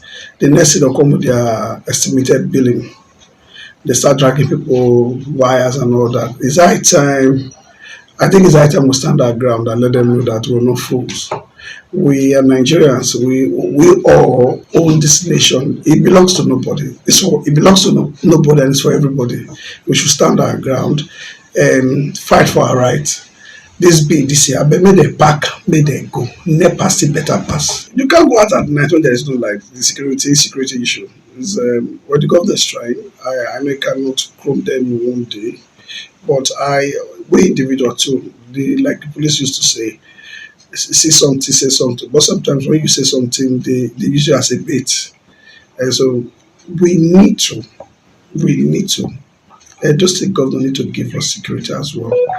Nightlife in Benin is almost gone, but I also want to say kudos to our governor. For the first time, it was December free of bloodshed. It was wonderful. December, look, we have most of our people in Nigeria right now, those living in diaspora, those living abroad. Many of them came December and this January.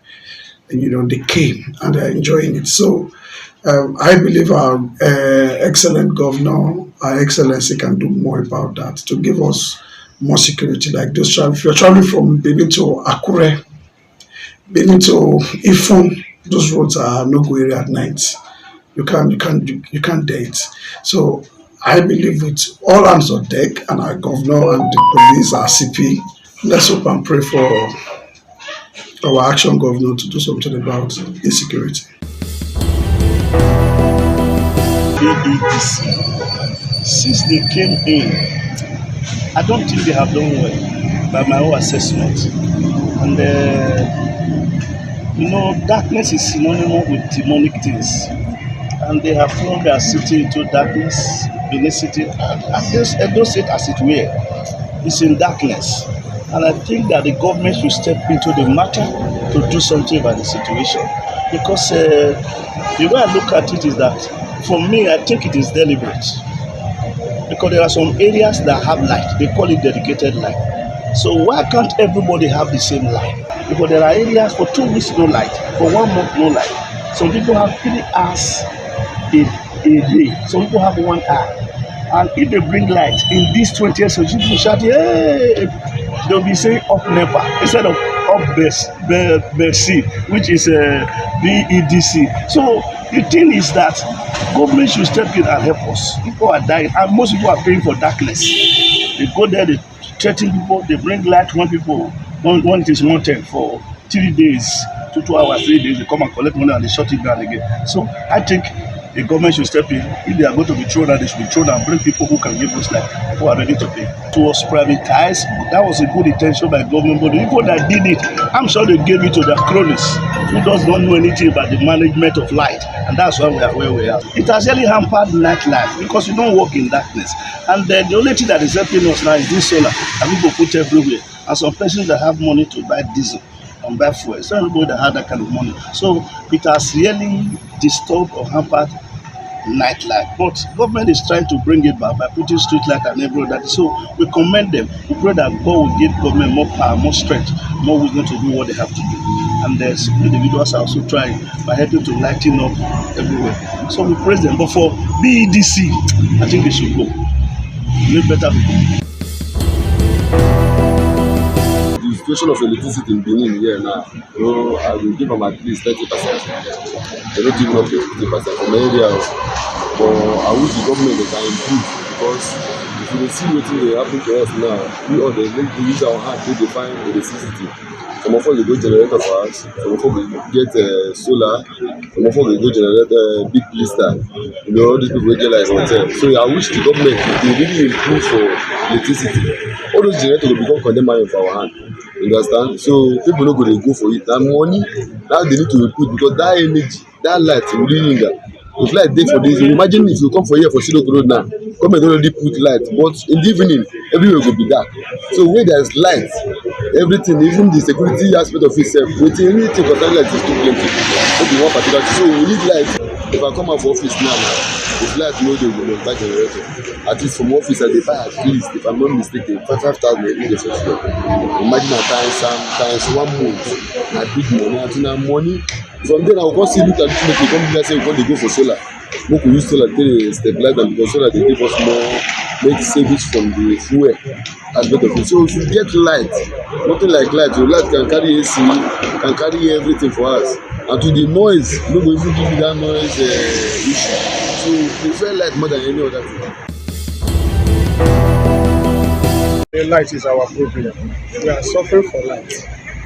You can see our business without light, we cannot improve. We need light. The show of light is because it's very, very, very low. I don't know if you're getting very low. We need light. The show of light in Edo State is very poor. Patronage is very low. You can see we import fuel at least every day 10,000, 15,000 a day. But you can stay 2 days, 3 days, no light. The show of business is very, very, very low. Very low. So we are begging government to improve the light aspect. That light, you cannot sell bulb, you cannot sell fan. You understand? When you have light, you prepare to buy fan. Not everybody can provide solar for his house. Actually, we need light. Electricity in Benin City or in Edo State has been with mixed feelings, because to some they will give the positive nod that they are faring well with the supply of electricity, but with some become so epileptic of recent.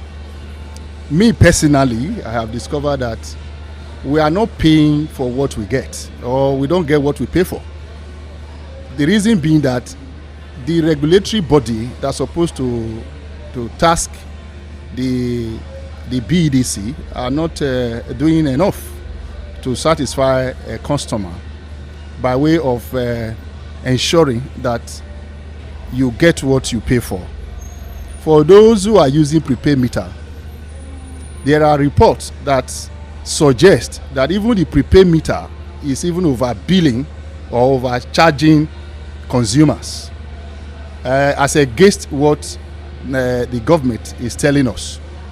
Only recently we discovered that the BEDC keep complaining that the generation company is not supplying them what they ought to get, which will in turn affect the consumer. And even at a point, they also raise the issue of federal government owing them. But just recently, the federal government has paid a huge sum of money to liquidate what they are owing this distribution company. But looking at the experience of consumer in terms of the electricity supply, it is so appalling. They will either give you excuse of faulty transformer, which they left for the consumer to contribute money to fix, whereas it is supposed to be the onus of BDC to fix the transformer so that they can in turn supply electricity to the consumer who pay for that service. It's like you are buying a recharge card. I am not sure that the recharge card you buy is what they give you. It varies from quarter to quarter. It varies from consumer to consumer. For example, for those who have been using the analog or the estimated billing, you will discover that whatever they bring, which is not subject to negotiation, by the time you now procure your own prepaid meter, they will bring everything inside the bill and begin to roll out deductions arbitrarily without consulting with the consumer. Even the estimated billing they brought was not even discussed by the consumer. So, and there is nobody that is there to advocate for the consumer or to leverage on the complaints. Nobody to complain to. So that makes it very, very heartbreaking. So for me, I believe the federal government and indeed the lawmaker, the National Assembly, should set up a body where consumer can run to and lay their complaints so that there can be an equilibrium between the consumer and the BDC, for example. To wrap it up on Viewpoint on ITV, we're going to be highlighting some of the key issues that was actually mentioned by our respondents, which some said it is as a result of poor maintenance, gas supply shortage, and poor metering, just to list but a few. And the government at all levels, they are expected to do the needful and do the right thing to ensure steady power supply for citizens in order to boost means of livelihood, especially for business owners in the country. It is Viewpoint on ITV. I am Caroline Okunji. ITV, certainly the best.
ajé ọba àtọ́pẹ́.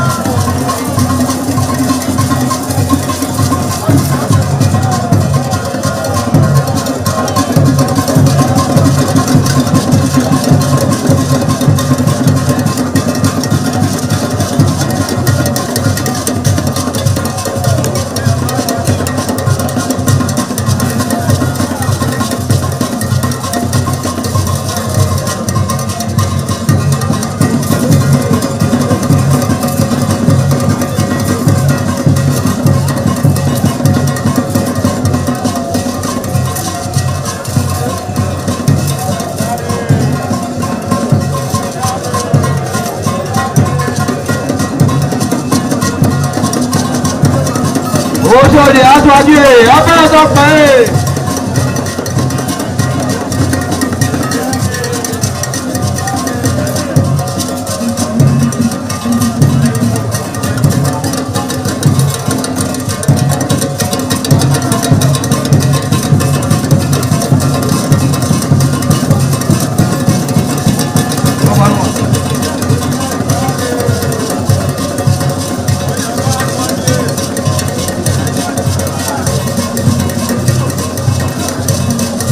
Àyàbá tọ́jú ọba àtọ́pẹ́.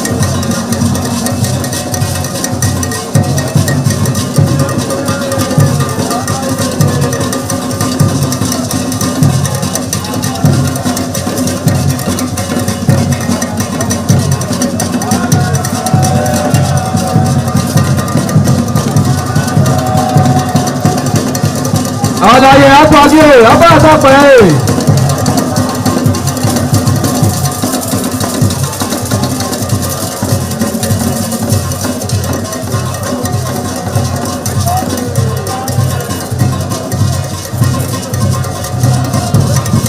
Ẹgbẹ̀júwà.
This is ITV. Certainly the best.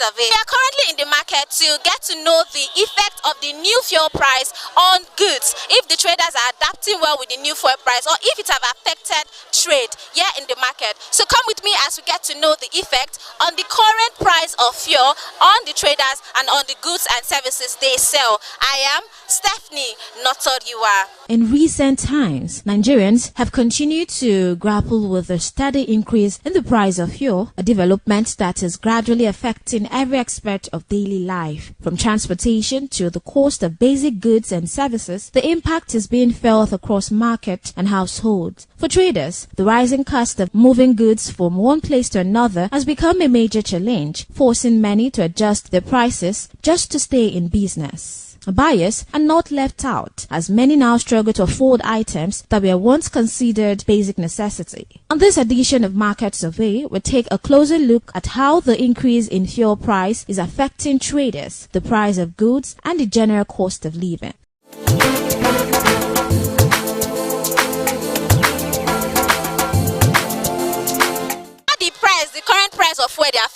business? The current price of fuel dey affect this business well.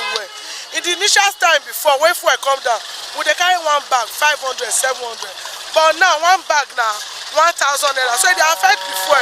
Even the drivers dey go affect market people wey dey sell garri give us. Then who dey sell the garri to go see affect us. So we want federal government to please reduce the fuel price for us, so that everybody will meet up to everybody's needs.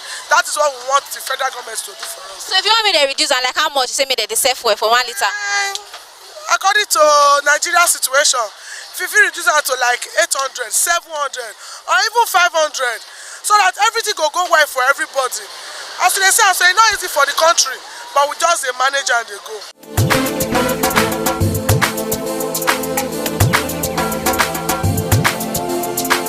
Fuel price is affecting everybody. You cannot buy anything from the market. Rice don't go up. Even from here to Ekado alone na 400. We did carry 200 before. Now 400. POS now when I see the money they do. If you tell person 10,000 300 naira, they'll tell you no, now 200, now 100 naira. They're not agree pay charges. Everything too hard for this country. If they want help us, when they help us, they don't help us, when they tell us. So if they want reduce fuel, now like how much if you say they feel they sell? May they carry the fuel coin that if they put out for even that 1,000 naira self is too much, because people when they drive bus, they get family, they get things to do. The expensive step for this country, 900 is okay. I beg. May they help us. May they put up on 900. If at all, we'll see the man and say okay 900. If you see best small fuel now, and then they lock the fuel pipe. That fuel of 1,400. You know, over there from a ring road, reach Oluku, it don't finish. Why now? Me when they vote again, look my face where I know they vote. Because you vote, you not vote, they go put the open for there. They know they vote. Because everybody now stay your ass. If I be president of this country, I don't need me to vote for me more rest. Man, I put me for them in a room. I don't vote, I don't get voters card. I go throw it up inside toilet. Well, you think if they reduce fuel, everything go come down? If they reduce fuel, it go better small. At least now, pure water now would they buy 300 naira, now 200 naira. At least it go come down. People when they say pure water, when they say 400, 300, was it they buy a pure water 300, I was it they pass on, they go if at all. Rest go come down, everything go come down. If I they smell, I go they smell. Then they do dash money again. Before that year, if you go message, they'll dash you 100 naira. You know they, that's where money again. So I bet when they see the reason with us.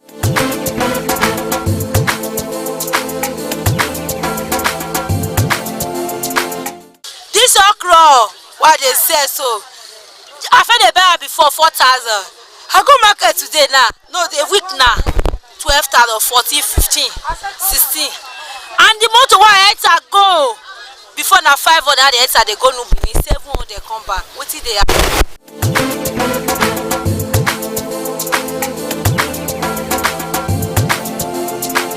This fuel price now we don't increase, it affect your market? They affect my market well, not be small. They affect us well.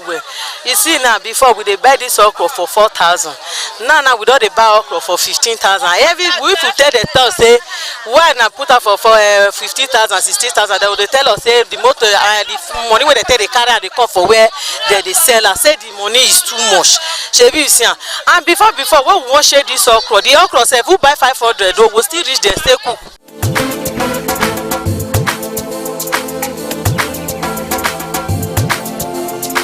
This fuel price now we say don't increase. How it they affect your business?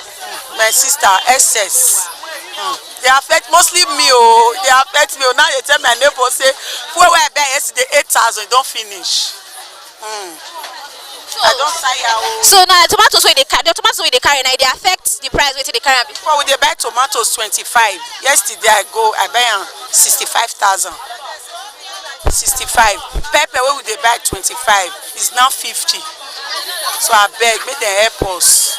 They won't reduce the fuel. Now how much if you say go they'll sell away, say everybody go enjoy? Make they reduce down to 500 because the poor they cry, we they suffer. No markets. We no fit feed. We no fit pay us rent. I beg. You know, not say the country now no lights. Now the fuel we take they manage our life. I beg.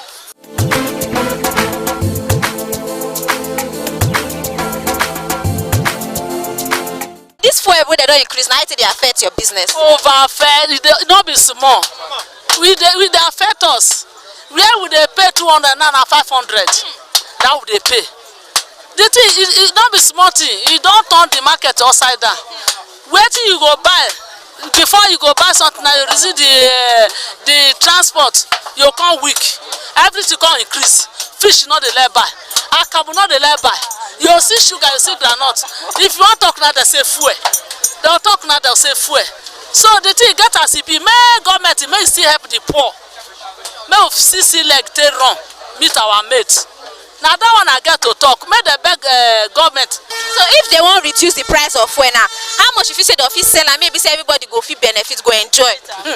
If the fee sell it at like 700, if my myself, you don't make the son of 500 because no light. If you want 100 now fuel, light not there. Now the cost I want pop water now like 3 days now we not see light take pop water. Now fuel now they use. If you buy 5,000 fuel, you know the reach us the pop a tank full.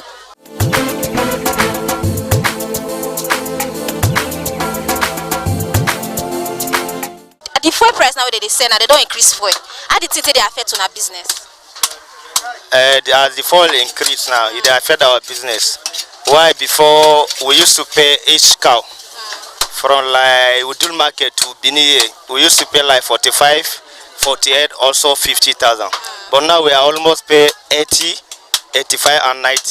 So when the market increase, when the cow increase, so the movement of our market is also increase. Why is that? Very soon now we are about to, before we are cutting meat 500, 1,000 and also 200. But why? Because of the market cost now. We are unable to know wanted to cut 200 anymore. Why? Because of the foil. But when the foil go down now, the price of the cow will go down. But when the foil increase, the price of the cow increase. But the meat before, the meat now they cut 300, 200 now. We are about to stop it now. We don't want to sell any 200 and 3. Now we are about to, we are wanted to get that way so that we're not supposed to cut 200 naira meat and also 300. But we can cut only from 500, 1,000 and above because of the foil increase. Why? Before the transfer from Adamawa to here, before we used to pay 80. But now as foil increase, now we are pay each cow 130,000 naira. Why from Adamawa to Bini? But when the cow increase the price, that is normal. The meat must add the price. Like before, we are selling 1 lap for here, 1 lap for cow complete. We are selling it 250, 280, and also 300. But now, if you not sell a reach 350, 400, that means we cannot see any profit about it. And the assorted, the complete assorted before we are selling on the slaughter at the red price at the 120, 130. Now we are selling about 150, 160. Also like the full of the 80, what would they sell? Before 80, 90, you don't get full completed. But why? Because of all those things now. If you not sell that complete 120, 130, your money will not complete. So all the market now, some people now that try to stop say because they don't tire. You can go north, buy cow, carry and come transport. All the way, each one can now. You cannot get 20 or 30,000 naira. Some people they will bring and lose because of say the transport. But when the transport reduce, at least when the transport, at least before we are paying 35, even 40 for each one car. So when you don't calculate, for example, you buy car 1 million, you come put transport now 40,000 naira. Put expenses, both the food and the water you go drink 10,000 naira. So when they sell maybe 1.1, you don't get like 50,000. We are unable to sell, get your money and went to market and buy another one. But all because of those things now, so people will bring and spend all these expenses now, and end of the day they will lose. So many people have stopped. Anyone that you see on this race now is very stronger person. Is the person that will not, is the person that is stay for the business and you know they fear the business. But some people are unable to stop. So like now more you people help us tell government. Men and tell say the foil now, the increase of the foil now, and they increase every traders, now they increase every investor. So now when the foil now address government, when the foil now come down, for example now let foil 500 naira. When they are selling foil 500 naira now, so each one car where they carry from north like Kano, Adamawa, Meduguri, and also Barrier Net Place now. All the calculation they pass 40, 45. But now each transport now they pay off to 100 and above. So how can we meet up? So we address you people now to explain to the government, please, make the fuel come down.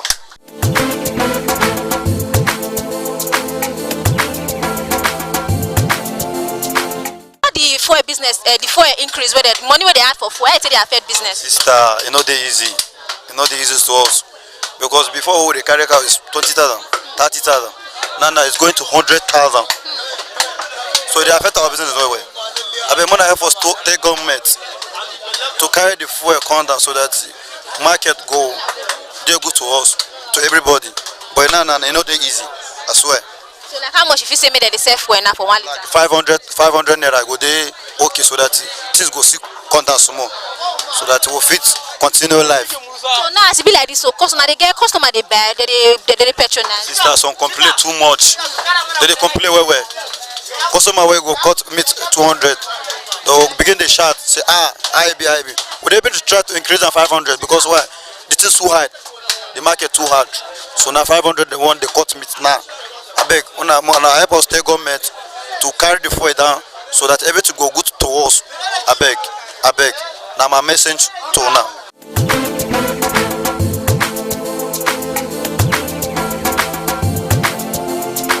And now when we say they don't increase fuel like this, it affects your market where they say. Yeah. This market before now, you buy this one like 75,000. By now, because of only this reason, the cost fuel don't cost. I buy this one like 100,000 with 95. By now, I'm very surprised because of this market don't change. Some people you don't buy market for my hand because of fuel don't cost. If you touch a customer, I say fuel don't cost. No, say market by now because of only fuel is the cost. We not say market by now. It says small market. Last time you go, I buy. Last 2 weeks ago, I buy this one like 1 bag. I be 1 bag and the half bag. By now, I say only half bag with half bag and the quarter bag because of the fuel. The cost is the problem for my market. By now, all this reason. So how much if you say make government they put fuel price now? We say it go there. We say everybody go fit buy them. By now, I say government they talk for this matter. I need for my might. I say only. I buy this one before. I say this one like this cabbage. I say like 700, 500, small. By now, big one I say this one like 1,000 because of market don't change. Don't price.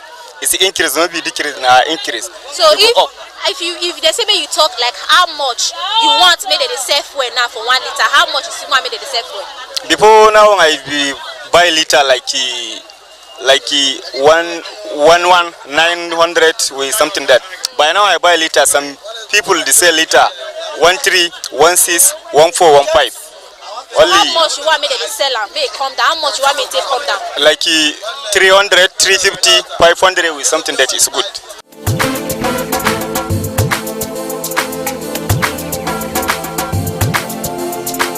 How the market? Fine, everywhere good. So now we say they don't increase fuel. It affect your market. You say now we say they don't increase fuel. Now we say fuel don't high. It affects your market where you say. It affects every market. Because even to everything they do now, everything don't increase. So me, I know they're happy. But based on say Nigeria no balance, and they take them small. Maybe like say person go thief or do one or two another. Everything don't increase. Me, I know they're happy. So how much if you say if the fuel won't come down? How much if you say they're supposed to sell them? Pure water. No fuel. They're supposed to. Nigeria is supposed to sell for at least maybe I say too low. For one this offer 1,000 for it too high. And which is, if you want to go something like now, this will look to Ring Road, they will say bring someone there, which is not good. And no, if you want if you don't get that kind of money, that means you go stress your life. It's not good. The gay hype, me, I don't like it. They make people the verse. I don't like it. So how much do they sell pure water now? How many pure water be your general? Now pure water now 200 now based on our customer where they go, they sell them one bag. So we they sell them 200 naira. So how much does they carry bag? A bag of water na 500 naira.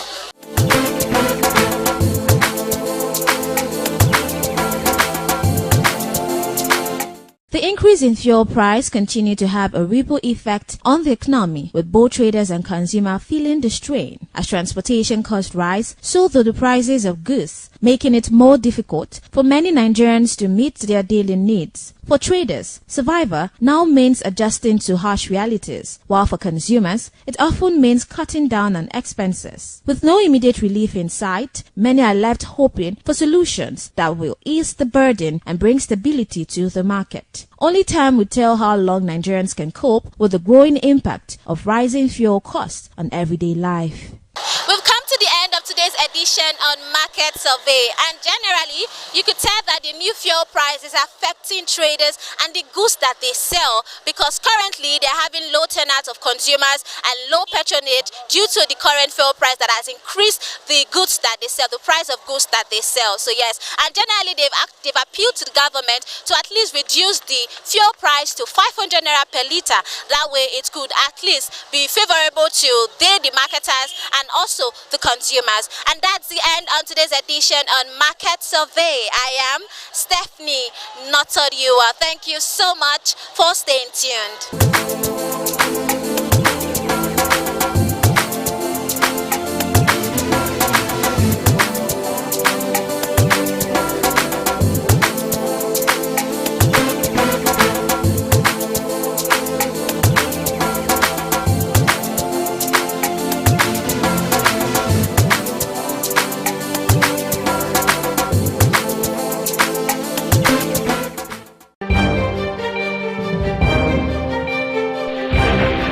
This is ITV. Certainly the best.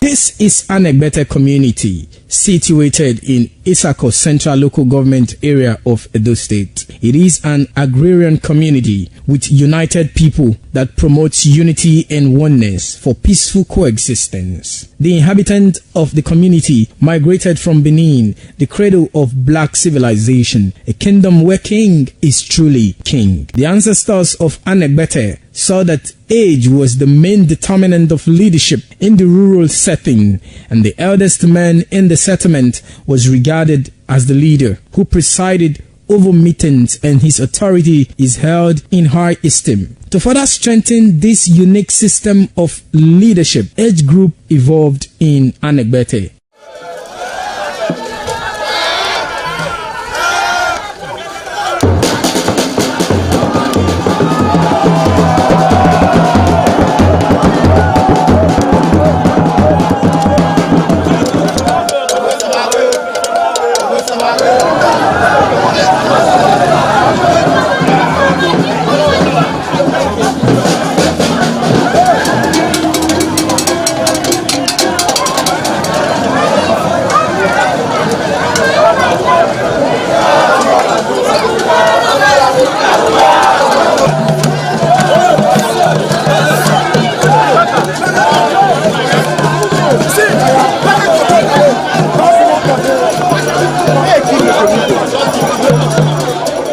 In Anegbete, age group is categorized into two, that is the common and the noble. Anegbete is rich in cultural heritage, as the community at noon saw the commitment of the festival with the first set rolled out in beauty colors to showcase their might and strength, indicating their feet and ready for the responsibilities behold on them. The streets in the community with a feed up of young men and women adorned with the festival. Later, the royal family takes the stage as their children fight out royally and work in the community to showcase their might and fitness.